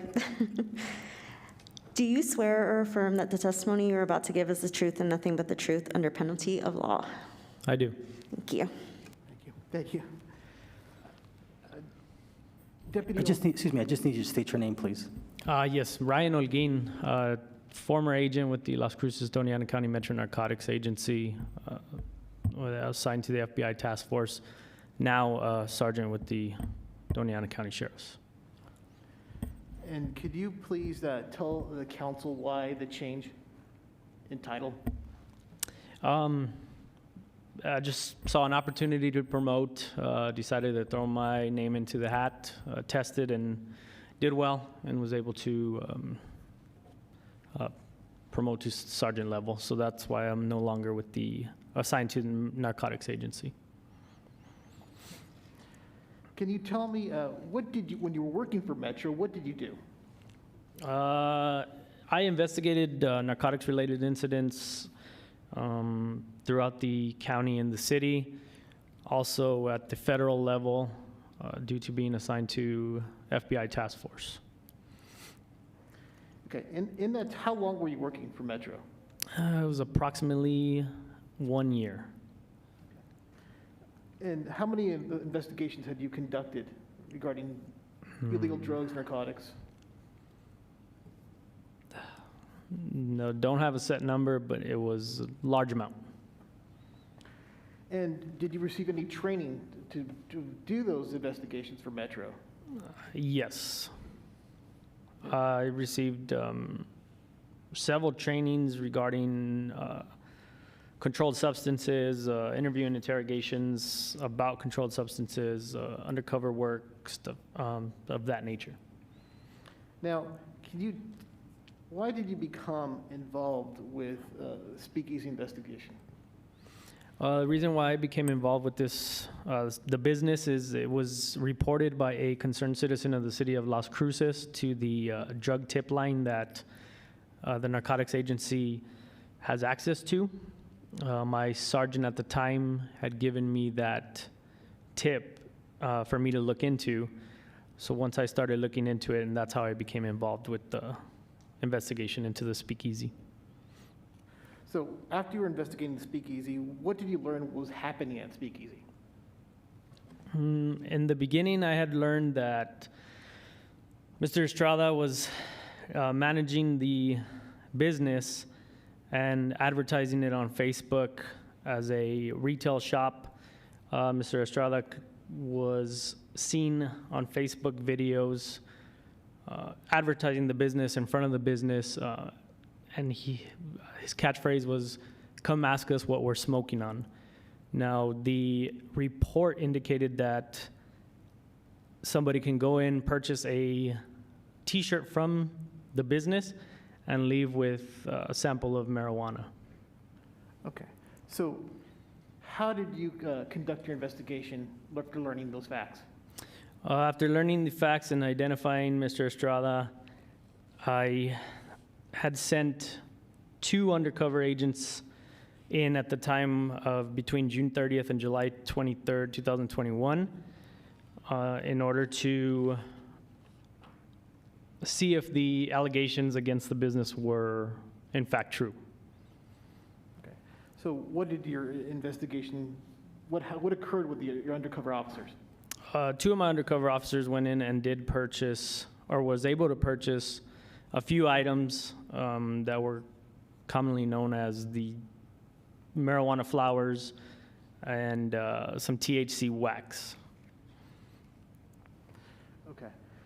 Now, at that time, was any of those substances illegal? They had just recently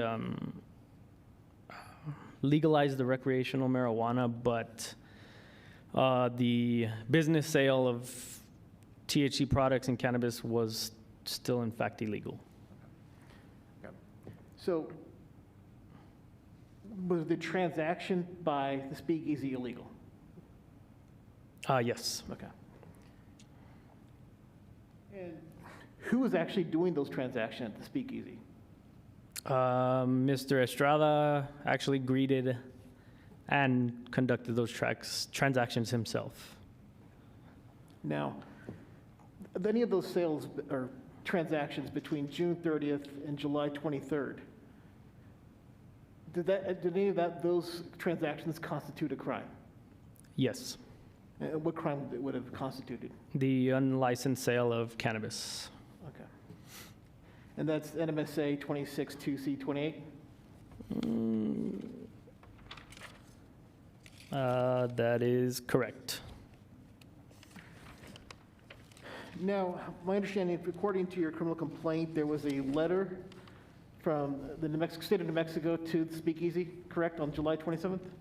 Yes, that was issued by the Regulation and Licensing Department of the state of New Mexico. It was an order to cease and desist the operations. Okay. So after that, what did you do with your investigation? I halted it for the time being. I had actually spoken with my sergeant about it. He suggested that we go in again and see if it had in fact, they had in fact ceased and desist their operations.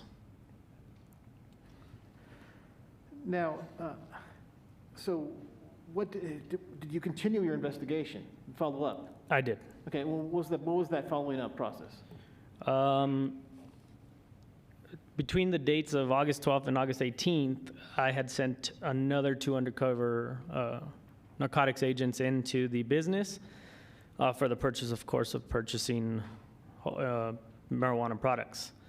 My agents did purchase 5 pre-rolled cigarettes containing marijuana, a small container of the THC wax, which was also purchased before the cease and desist order, and approximately 3.6 grams of the marijuana flower. Okay. Now, all these items, were they all essential? Were they all would be considered illegal cannabis? After getting them analyzed, yes. Okay. My next question to you is this: would any of these transactions that occurred, would these be considered a crime? Yes. And what crime was that? The unlicensed sale of cannabis.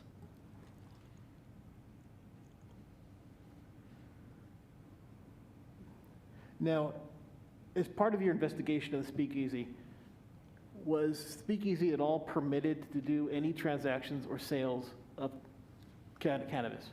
No. Mayor, Council, I'd just like to open it up now to questions to this officer. Okay, thank you, Robert. Questions, Councilor Bencomo? Thank you, Mayor. Thank you, Sergeant and Robert. Sergeant, I just have one question in terms of the analysis. How does where does Metro Narcotics do their analysis? So our analysis is done at the Forensic Laboratory of the state of New Mexico. We have one here located in Las Cruces. Now, I had sent a few of those items purchased prior to July 27th to the forensic lab. The bad thing about that is it takes anywhere from 4 to 6 months for an analysis to be completed.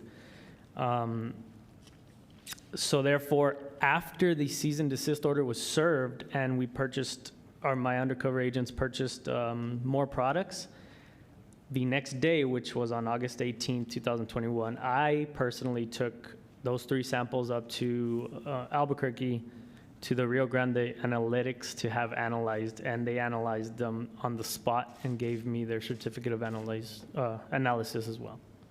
And you said after analysis, it basically proved the items were deemed illegal at this point? Yes. Okay, thank you, Sergeant. Anyone else? Any members of the public? Okay, I don't have any other questions. Thank you, Sergeant, and congratulations. Thank you. Oh, Councilor Coran? I do have one. I have one question. I don't know if we're in general questions. Thank you, Sergeant Olguin. It's not actually for you, so sorry. Thank you. I do have one question, and it's sort of more generally related to the idea of the city issuing business licenses and identifying the role of retail sales of things and the role of marketing versus taking advantage of things for sort of profit and marketability.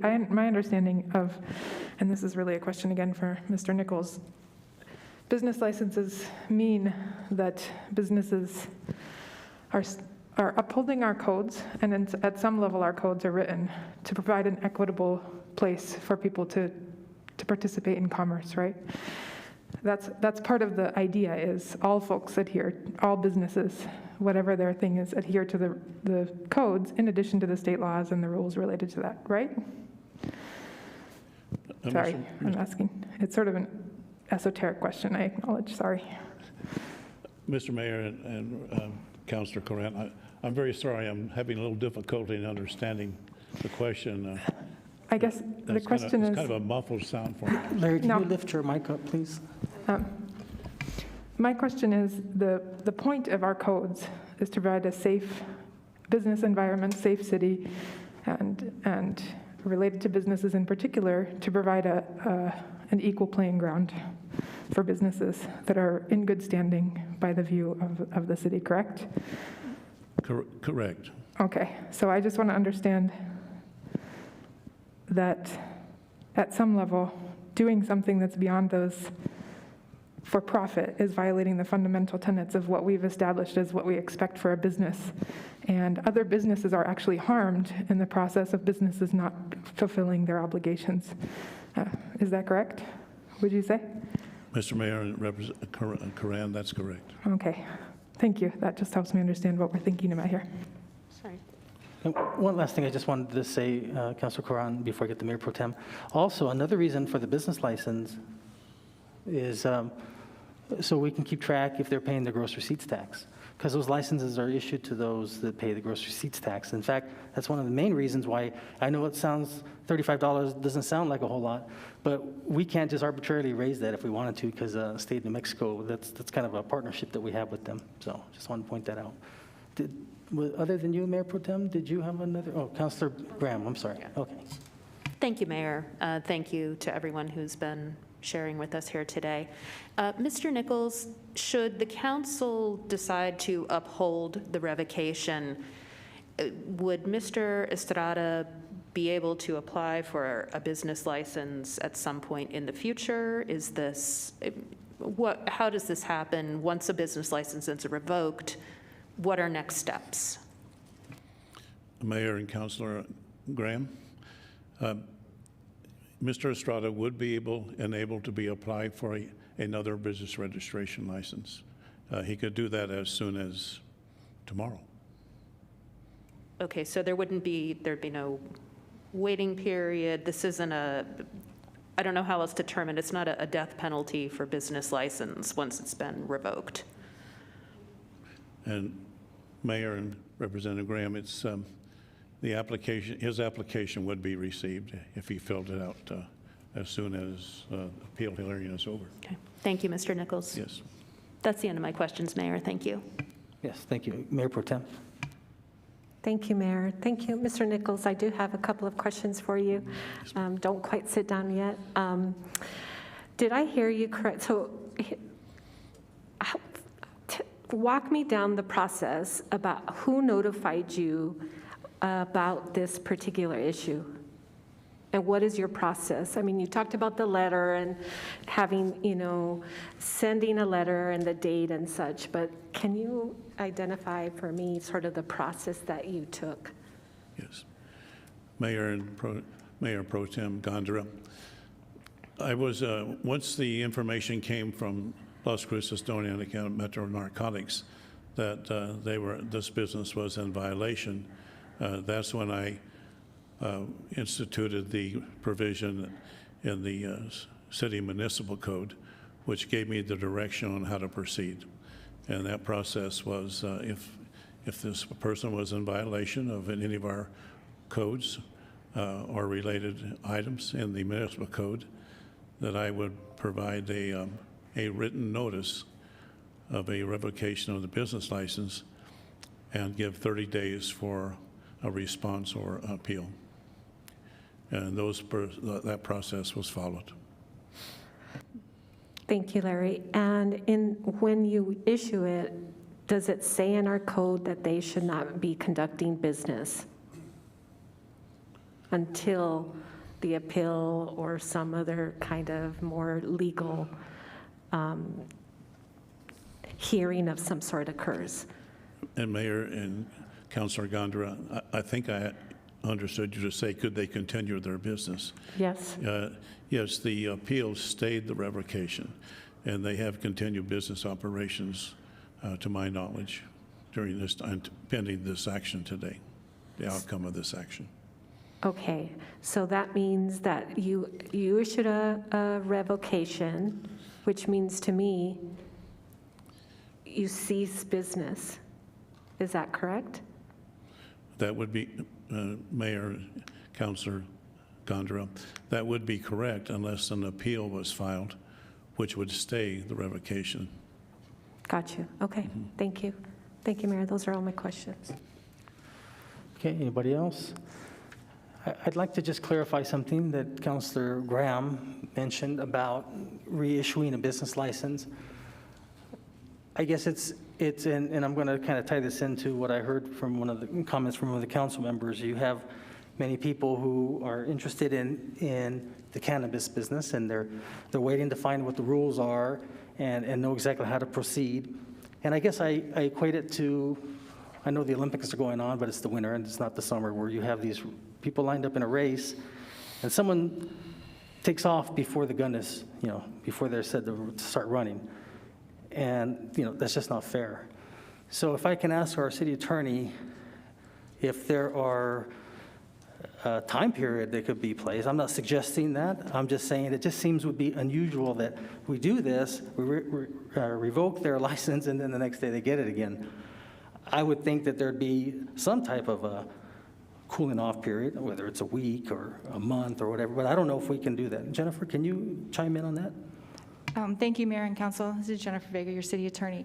That's an interesting question because I don't think we've had quite this situation before, where usually when a business license is revoked, the business will gain their license when the thing that caused the revocation is remedied.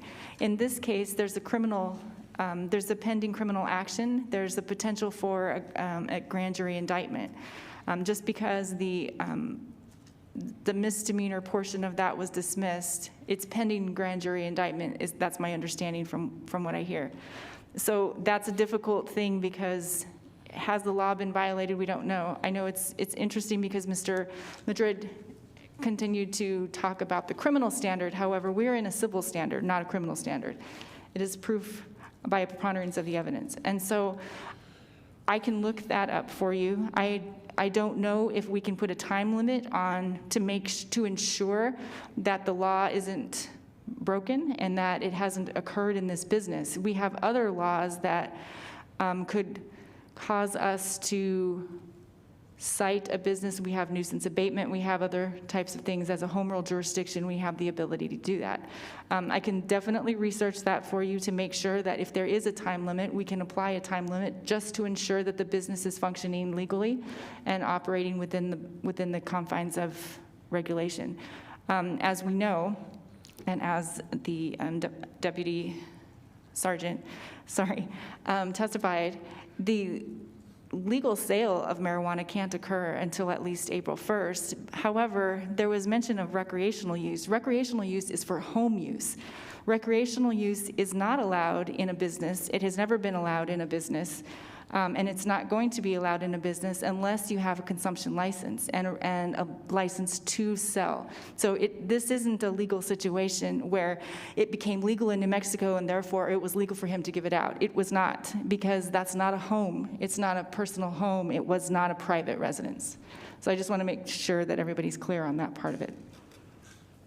Jennifer, I'm going to ask you another question. So let's just say hypothetically, Larry issues a license next week, and this happens again. Wouldn't there be wouldn't you think that the courts would say, what's with the city of Las Cruces? Why did they issue another license? I mean, he did it once, and then he said he was going to do it, and then he does it again. I'm just saying that as a hypothetical. And I guess I'm looking at it from a liability standpoint. Doesn't that kind of put the city a little bit at risk? Mayor and council, there's a possibility for that, certainly. There are, not singling any business out, there are businesses that conduct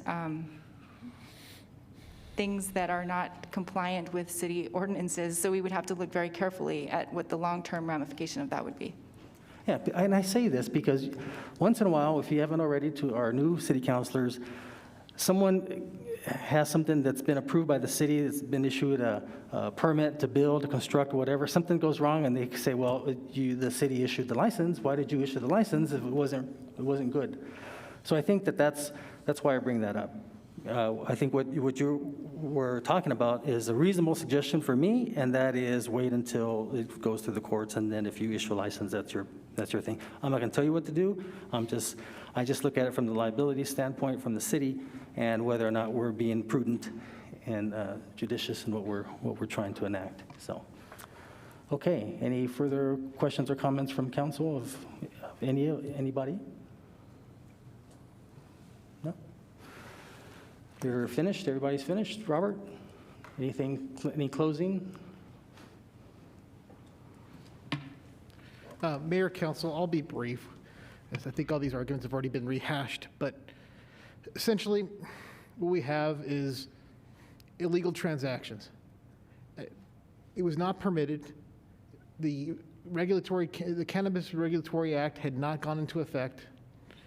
What we have here, even if you were to believe in and believe the arguments regarding the concentration of THC in about Delta 9 from Mr. Madrid, all the transactions from June 30th to July 23rd,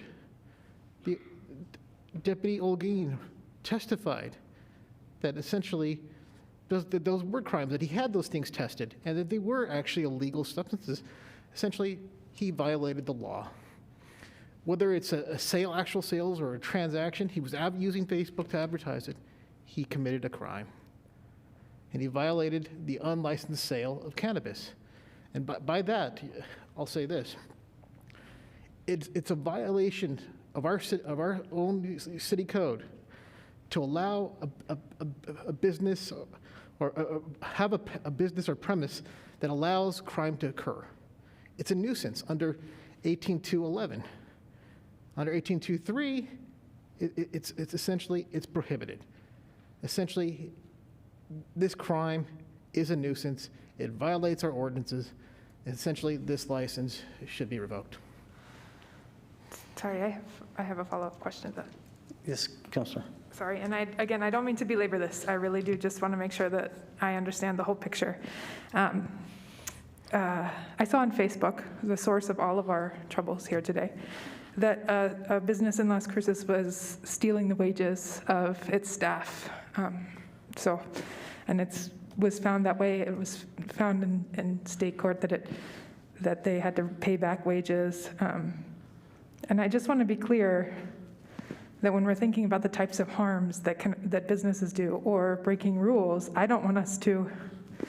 It troubles me to say that we're cracking down on businesses that commit crimes because, to be honest, wage theft seems considerably more harmful to people in our community than what transpired in this transaction. And so I'm a little bit troubled by us suggesting that we're tough on businesses that play outside the lines when that kind of thing can occur in our city. So I just want to be clear what kind of troubles me in this transaction. So,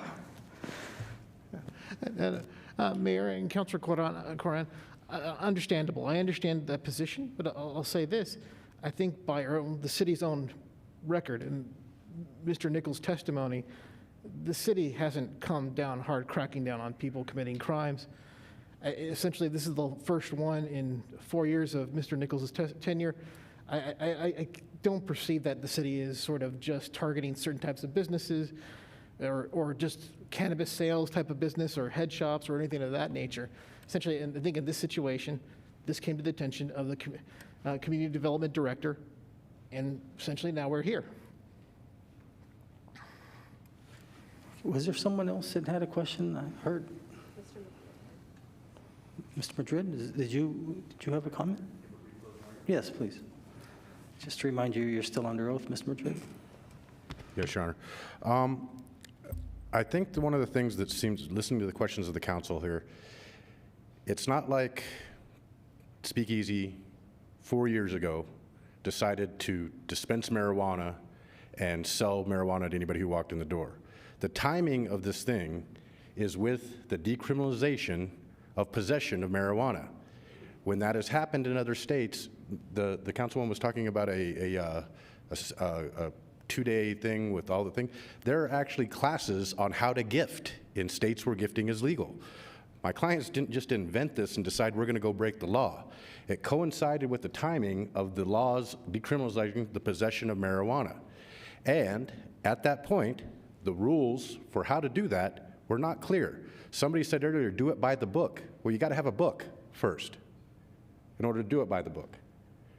This was this is still an unsettled area of law, an unsettled area of commerce. We're not going to have answers to these questions for a while. What are we trying to accomplish here? We're trying to punish Speakeasy for something that in 50 days, 100 different business licenses are going to be doing regulated in the way it's supposed to be. This was something that had to do with changes in the law of a person in business trying to take advantage of those changes without guidance, and when we got guidance, there's been no allegation. Now, Ms. Vega said preponderance of the evidence. Mr. Madrid keeps talking about the criminal case. Well, today, I've brought you analysis of the purchase on April 13th. Have they brought the analysis? Have they shown you what was legal or not legal? Have they brought you anything? Preponderance of the evidence, only I have presented evidence other than the testimony of the officer. We'd ask the court to consider the timing of when these things occurred. This is not somebody who decided, tomorrow I'm going to buy a pound of weed and park my truck on the corner of Solano and see how many people I can sell to. This is somebody who saw an opportunity based on the decriminalization of marijuana and the regulatory body that had been created to regulate marijuana, addressing gifting in the act at all. Other states have addressed this. Ours didn't. They left it open. It was an open book, not a book that you could follow, one that gave you some guidance, but not guidance here. The statement I read earlier from the lady who was the spokesman for the Cannabis Control Division told us that the day of the second buy. They were asking us, how do we do this? How do you follow rules that aren't established yet? So I'd ask for a vote of yes, please. Thank you, Mr. Madrid. And again, I have to go back to, I appreciate you quoting or stating what the state law is, but again, I have just to remind you, we're talking about city ordinance, city policy. And so earlier you heard that any type of commercial establishment that's not legal to do, even at this current time. And I think you also heard that it's only, what was passed was for personal possession. And so I think what I'm trying to get at is, although what you keep stating regarding the state, I'll be real candid with you. I would have loved to see the product that was taken and a video of some sort and then measured. But absent that, I have to rely on a sworn officer of the law. And if they believe that that's what it was, I've got to go with that. So I appreciate your testimony, and you can come back up here. We haven't even had a probable cause finding yet. And so plenty of people get charged with crimes of which they're never convicted, to which there's never anything. If the basis of this is that someone's saying he did something, there hasn't been that standard of proof yet in the courts. And so what I would say is we presented facts and analysis today. They did not. I understand and I respect the officer and the hard job that they had to do, but we have preliminary examinations in this town every day where there's no finding of a probable cause based on the sworn findings of officers. Thank you. Yeah, but Ms. Madrid, if you recall, the city ordinance basically said included even gifting, and I think you admitted that they gave it away, so it's gifting. So not necessarily selling, gifting was part of it. And so I just wanted to remind you about that. Okay, so we've heard both testimony, and so just for clarification, Christine, there's already been a motion and a second, I presume, from way back a few weeks ago?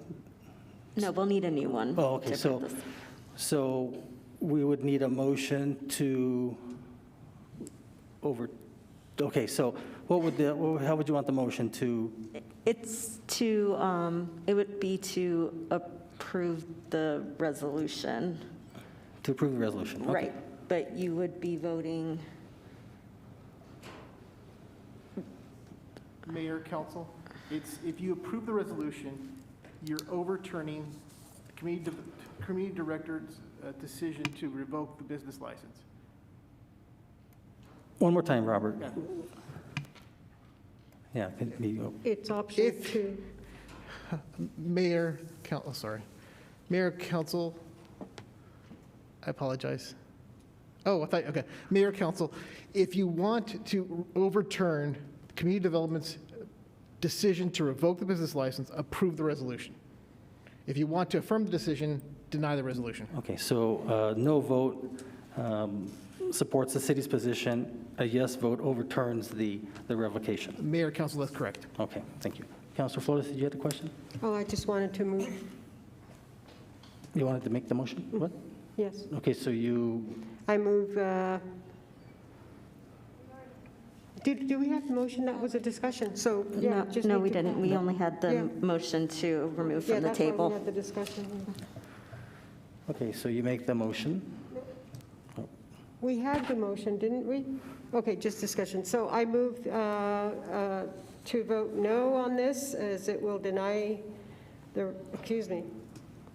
Let's just say a motion to adopt Resolution 22-101, and then a no vote supports the city's position, a yes vote overturns. Just a motion and a second, and then when I call the roll, you can vote yes or no. Well, it's kind of, the options here are to approve the resolution, reverse the decision, to revoke. Yeah. So right. we want to know. I know, but you need to get it onto the table. So we need a motion, a second to adopt the resolution, but then you vote against it. Yes, so moved. Thank you. Okay, is there a second? Second. Okay, motion made by Councilor Flores, second by Councilor Bencomo. Are there any questions? Seeing none. Christine? This is on the motion to approve Resolution 22-101. Councilor Abeyta-Stuvey. No. Councilor Graham. No. Councilor Bencomo. No. Councilor Coran. No. Councilor Flores. No. Councilor Gondeta. No. Mayor. No. Okay, thank you very much, everyone. Next is item 9.1, which is a public hearing. So it's 3 o'clock even. Public hearing is now on. Is there anyone here in the audience who is either for or against approving the request for a restaurant beer and wine liquor license to Grounded Cafe LLC located at 300 North Main Street, Las Cruces, New Mexico? Okay, seeing none, it's 3:01 p.m., so the public hearing is now closed. So we'll entertain a motion to adopt Resolution 22-102. So moved by Flores. It was Second, motion. Gondeta. It was motioned by Councilor Abeyta and second by Mayor Pro Tem Gondeta. Oh, sorry. Just don't let it happen again. Okay, Christine. This is on the motion to approve Resolution 22-102. Councilor Abeyta-Stuvey. Yes. Councilor Graham. Yes. Councilor Bencomo. Yes. Councilor Coran. Yes. Councilor Flores. Yes. Councilor Gondeta. Yes. Mayor. Yes. Okay, so now we have board appointments, and to the Redistricting Ad Hoc Committee for District 4, Lydia Hammond. And also for the Redistricting Ad Hoc Committee, District 1, Estela Hernandez. And we still need one counselor appointment for the South Central Solid Waste Authority Board. Were you wanting to get that today, Christine? Yes, Okay, if possible. so I'm on that, and I think Mayor Pro Tem's on that too. So which of the remaining 5 lucky counselors would like to be on that? Councilor Graham. Now, this is really a good one. We started in No, Mayor, I've already been looking into that, and I'm excited to serve. Good. So did you need a motion or second, or we're good? Okay, so Councilor Becky Graham will serve on the South Central Solid Waste Authority. There's about 10 books that we need you to read before the next council meeting. Also, we need a counselor to serve on the Metro Narcotics Board of Supervisors. And I know I'm on there, and I don't think someone else is on there. Or am I being booted off? I believe it's a backup for your position. Oh, that's usually Mayor Pro Tem. She's my backup. She's my wing lady. So did you need me to put that down, or we're good? Okay. I thought the chief got mad at me and said, "No, get rid of him." Okay, so now the board appointment listed, this is to the Airport Advisory Board. I need a motion and a second to appoint Dan Roberts to the Airport Advisory Board. So moved by Flores. Seconded, Graham. Motion made by Councilor Flores, second by Councilor Graham. Christine? This is on the motion to appoint Dan Roberts to the Airport Advisory Board. Councilor Abeyta-Stuvey. Yes. Councilor Graham. Yes. Councilor Bencomo. Yes. Councilor Coran. Yes. Councilor Flores. Yes. Councilor Gondeta. Yes. Mayor. Yes. Okay, now we're going to notice the proposed ordinances. There'll be no public discussion. Council may ask staff for clarification. We have one, it's 11.1, Council Bill 22-015, ordinance number 2993. Bring it forward. Okay, bring it forward. Okay, now we're going to go to council member board reports and comment. 2 things. One, at our budget hearings, I had mentioned about a task force for the infrastructure. And I was wondering if we can move forward on that. If you recall, the federal government is going to have approximately $1.2 billion in funding. Yeah, 1.2 trillion. That's a huge difference. 1.2 trillion. And that's something there that they wanted to focus on 4 things. If I can, I'm going to pass this out, Mayor Pro Tem. Take one, please. And that is, I was in Washington recently, and I heard from a former colleague, Mayor Mitch Landrieu, who's the senior advisor to the president, and he had told us that we should really begin to look at forming an infrastructure law task force. And by doing so would help us take various fundings that's going to be given away, and starting on transportation, water, broadband, or high-speed internet, and sustainability. And I just wanted to see if that's something there that council is willing to do, and if so, if we can move forward on that. Much like we did with the task force on COVID. And I think I gave my notes on something else to some of you. It may be on the last page. Did you guys have notes there? Oh. It is? Yeah, sorry about that. Oh, here, you can have this. One more. Do you need one more? Yeah. Cool. Here, you can give me a copy. Here you go. Yeah, here you go. I will give you a copy. Thank you. Well, then you will do a copy. So did any of you have any comment on the task force? Yes, Mayor Pro Tem. Mayor, I think it's a great idea. If you're saying similarly to the task force on COVID, we had not only internal partners, but external partners. Is that the composition you're looking for? Is there specificity on who those external partners would be? And then a couple or 3 counselors on this task force? Correct.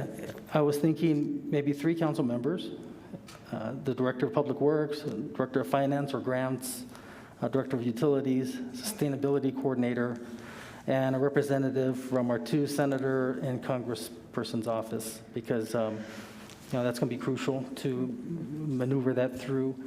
I estimate, and although Marty Chavez is our state liaison, I estimate our portion to be approximately over $300 million, because the state is getting $3.7 billion, and if you just take the simple math of we represent 10% of that population, we should get in that ballpark of over 300 million. And so I think that might be the way to go.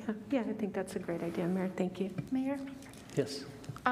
Given that actually I would recommend that the TSI PRC take the place of that task force, given that we already have 3 counselors. We talk about transportation, sustainability, and infrastructure. David comes to all of our meetings, or Tony. Delilah or Adrian come to all of our meetings. I think that's a great idea, Councilor. How about if we do this, we take the composition of it and what may be not there, add to it temporarily. Yep. And that way there, I think it would be great. Then we're already hitting the ground running. Yep. Because, one of the things they said is that really have these plans in place. And I know they probably brought it up several times about electric vehicles, charging stations. I mean, they're willing to give funding for that a lot. Yep. And I think that's going to be the future of electric vehicles and a few others. And granted, not everyone's going to have one, but I think it's going to be something there we need to be prepared for. Yeah, Mayor, we had our first meeting, TSI meeting of the year last week, and we even talked about the importance of being ready. So I think that committee is already perfectly set up for this. Okay. The second thing is I handed this out to you. It's this green and blue color copy. If you notice, there's a yellow that says gas development line extension, and I put C above, and I said, I thought we weren't spending new monies on line extensions. And maybe I was wrong, but I thought that the consensus of council a few months ago was that we weren't going to extend new gas lines. Now, right after that, underneath that, it says gas development for low and high pressure, which that makes sense.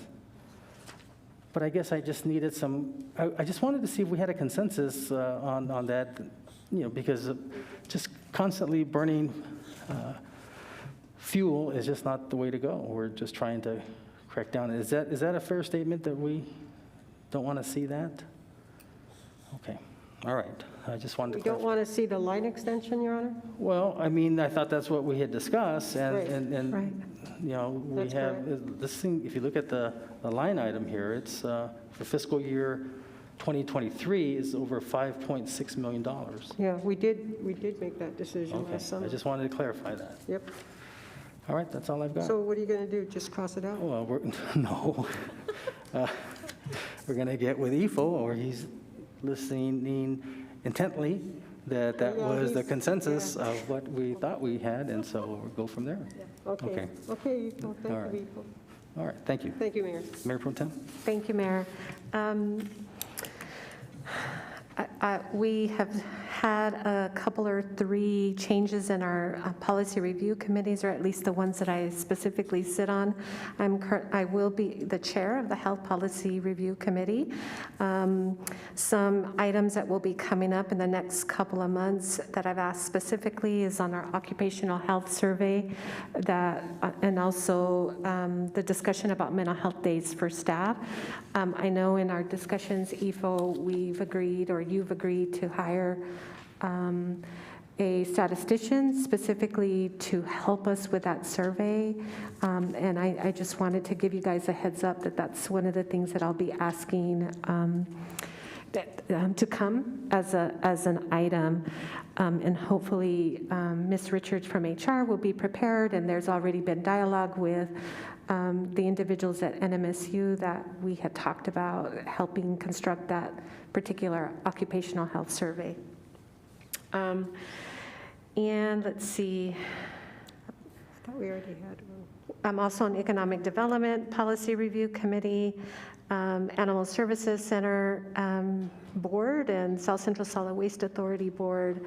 We had a meeting on Friday specific to our animal task force, just really hearing from the community and those interested parties related to TNR and how to move forward. There's a letter that's being constructed currently advocating our veterinarians to take a day and a half or so to help with the spay and neutering so that we can get ahead of this TNR issue. We've also had some discussions about FTEs and other resources, basically to fund the program moving forward. Mayor and council, many years ago, we talked about a pesticide ordinance, and I thought we passed one. It hasn't, I know that in one of the committees it had been an item to discuss, but I wasn't sure where we were at with that and whether staff has moved into not using Roundup and harmful pesticides. And so I think of that every now and again, and I had it jotted down as something a point to discuss, but I just wanted a status, an update on that specifically. And then I see Jamie out in and Carla out in the audience. I know we will be having a meeting with the noise and at the railroad station. Is that tomorrow, Jamie? Yes, tomorrow at 6. No, 5:30? 5:30 here at Chambers. And so I see Mr. Pearson from the Alameda Depot area out there, and I just want folks to be aware that we're having it.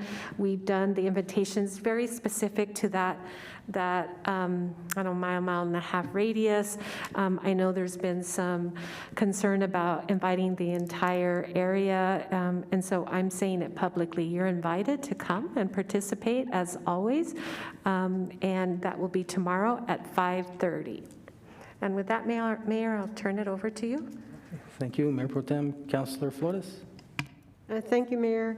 The only thing I want to address is the fact that our Senator Ben Ray Lujan, I think all of you know, suffered a very strange stroke. And we really don't know, the public doesn't really know how he's doing.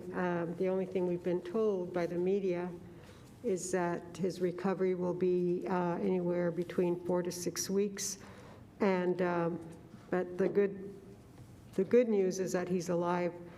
The sad news is that we don't know seriously how seriously he's been affected. And so I personally want to, send my prayers up to his family, and perhaps Renee Romo can keep us in touch. So Renee, if you're listening, if you have any updates on the senator's health, please let us know. And he's a wonderful human being. He's just a wonderful human being. So that's it. Thank you, Mayor. Thank you, Councilor. I asked Annette, we have a general idea where he's at, and to get the room and where he's at, and we were going to send some flowers and or a plant or something to him. Mm-hmm. Councilor Coran? Thank you. I just wanted to give a quick sort of update. I wish the pickleballers were still here, but as a good segue to the conversation, the East Mesa Sports Complex is coming along, which has new pickleball courts, and so I was hoping for a cheer from the pickleballers among us, but there aren't any. But that's a comment, and I think I want to just use it as a jumping off point to say that we are starting the GeoBond input process, and I think it's really important for folks in the community to know, one, these are really things that you can say that you want prioritized in our conversations and in our thinking, and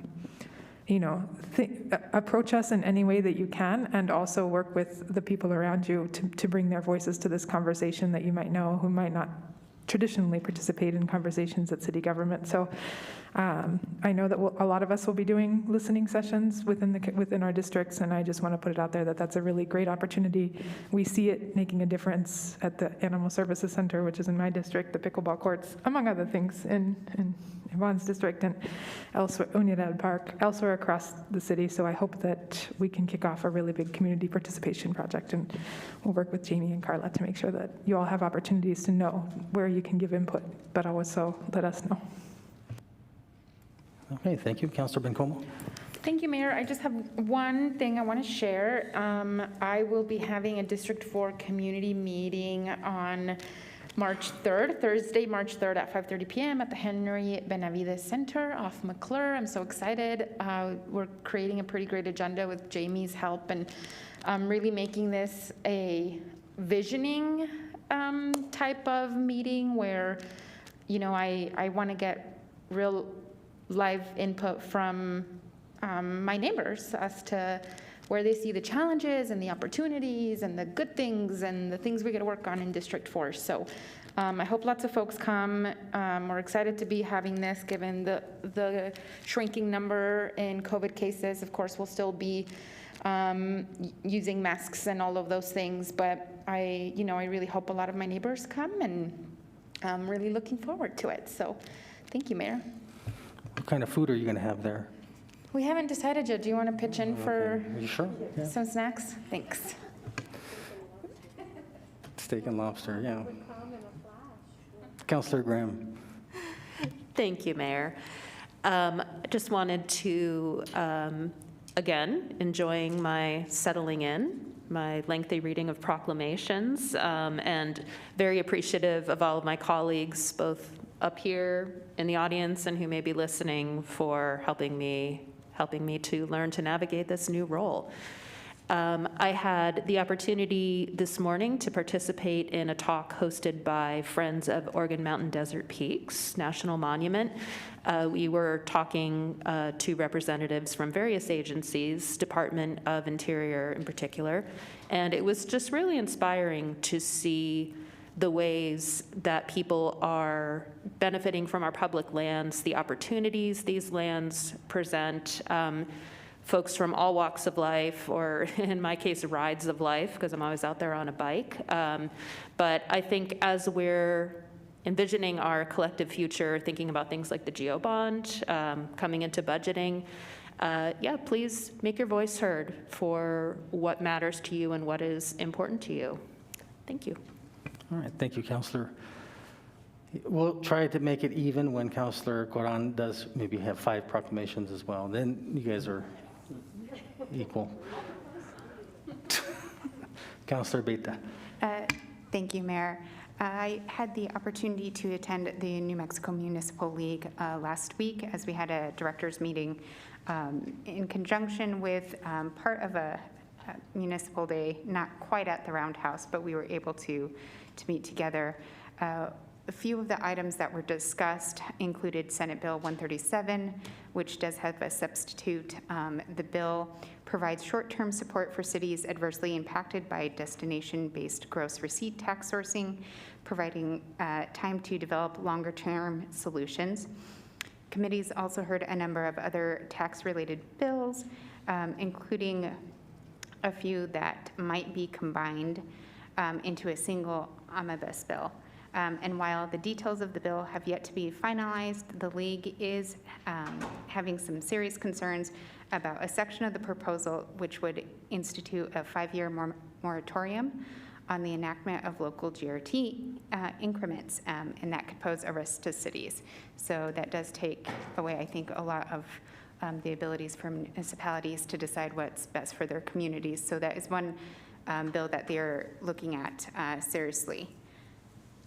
And then with that, they also have nominations out for Clerk of the Year. And I do know that we have a fantastic clerk with Christina Rivera. And so I'm just suggesting that perhaps we should all work together to get a nomination sent that way. Yes. Thank you. Absolutely.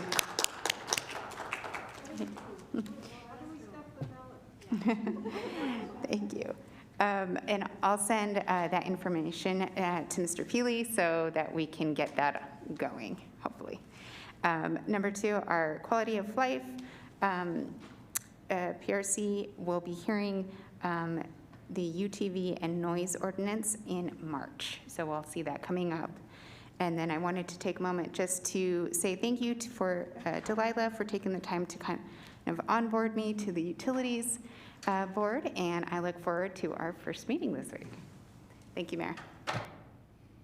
Thank you, Councilor. Just what you said kind of resonated something with me, especially for when we do the task force on the infrastructure, especially if we can also keep in mind our friends there in Mesilla, because I think in light of the fact that they're very important to us.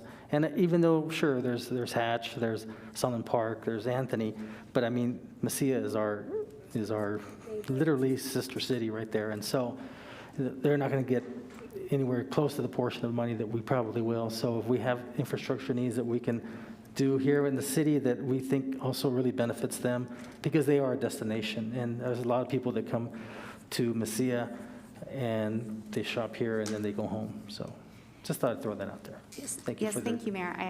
That does make me consider one more item.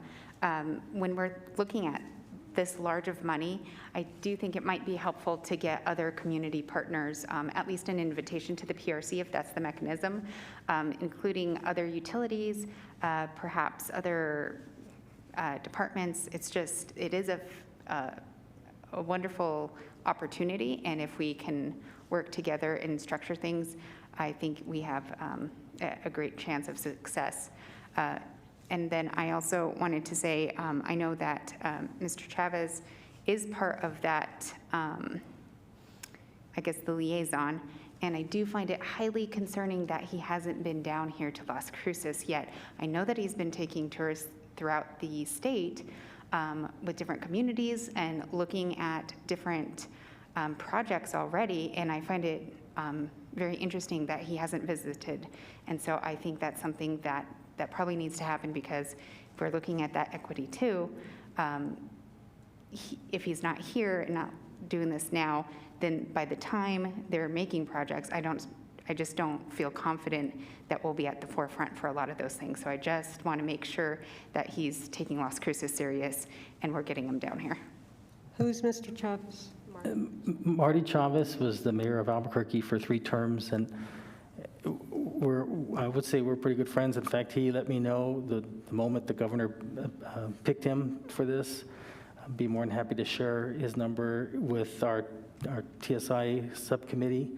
It's going to be the infrastructure.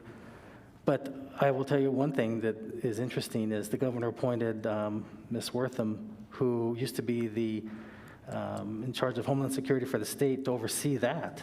So we have a pretty good working relationship with her as well. So I think we'll be okay, but I'll touch base with Marty just to make sure. I think a lot of it is he knows that we're going to put these things together because Marty and Mitch and they know that we'll be on top of it. So, but that's a good thing. I'll just remind him that, hey, he hasn't been down here. And I thought I'd see him in Washington, but I didn't. We'll get that taken care of. Did you have a question? Yeah, I just want to add one more thing before. Well, my colleagues brought up the GO bond, and David Weir has been coming to our policy review committees.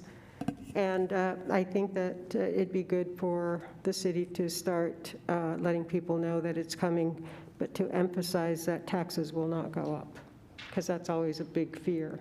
And to put that out that way, and people start thinking positively in terms of things that we need for our city. Thank you, Mr. Mayor. Thank you, Councilor. Okay, Ifo. Thank you, Mayor and Council. Just a couple of items, and really just to maybe address some of the items that have been brought up. The first, Mayor, is the gas line extension. So there should not be any gas lines proposed to expand the system. What you have here, from what I understand, was the original proposal or the original CIP plan. It was since then it's been pulled out, as we discussed. So they've taken out any expansion. There is $1.5 million in there for projects that have already been in process and for areas where they have low pressure. So the only lines that are in there is to maintain the system. And Delilah's here, she could add to that as well. But that's the understanding. We've gotten the direction pretty clear from council and you as well, Mayor. So that's the plan. I appreciate that, Ifo. Regarding the infrastructure, I really appreciate keeping our eye on that ball. I agree with having the transportation PRC kind of form that. That's a natural fit to form that task force and to focus on it. We're waiting on, soon, we'll be meeting soon with our lobbyists, our federal lobbyists. Give us a good direction on how we strategize and how we go forward with these programs that are coming out. So just want to let you know that's also in the queue, but we'll be meeting shortly. And then also just one thing in our work session schedule. I misspoke last time. I said we were having our census review. It was supposed to be this month. I misspoke. It's actually March 14th. So it is scheduled, but it's the work session in March, not this month. And then I think that the other thing was what brought up was the juvenile diversion program. That's also going to be, that's in the queue for next, I believe it's in February as well. This is just in regarding the pesticide question from our assistant city manager. Just confirmed that the city did pass a resolution. Parks has not used it ever since, and that was about 4 years ago. So just to confirm that according to Parks, there has not been any pesticides used. Okay, so 3 years ago. And, I'll give you an update. I think Mayor Pro Tem brought up the occupational survey. I'd have to get with our HR director to see where we are. She's been interfacing with the group that we're planning on working with. I believe that's all, Mayor, Council. Thank you. Okay, thanks, Ifo. I appreciate that. I just sent a text to Marty inviting him to Las Cruces, so we'll see what he says. And then I'm going to put out a text to Secretary Bianca, what's her name here? Bianca Ortiz Wortham. She oversees that for the governor, and so Marty would be answering to her. Thank you, Mayor. Yeah, sure. Okay, so if there's nothing further, entertain a motion to adjourn. So moved by Flores. Second, Bencomo. Motion made by Councilor Flores, second by Councilor Bencomo, that we adjourn. Christine? This is on the motion to adjourn the regular meeting. Councilor Beda-Stevie? Yes. Councilor Graham? Yes. Councilor Bencomo? Yes. Councilor Curran? Yes. Councilor Flores? Yes. Councilor Gondeta? Yes. Mayor? Yes. Okay, we're adjourned. It's 3:29 p.m. Thank you. Have a good evening.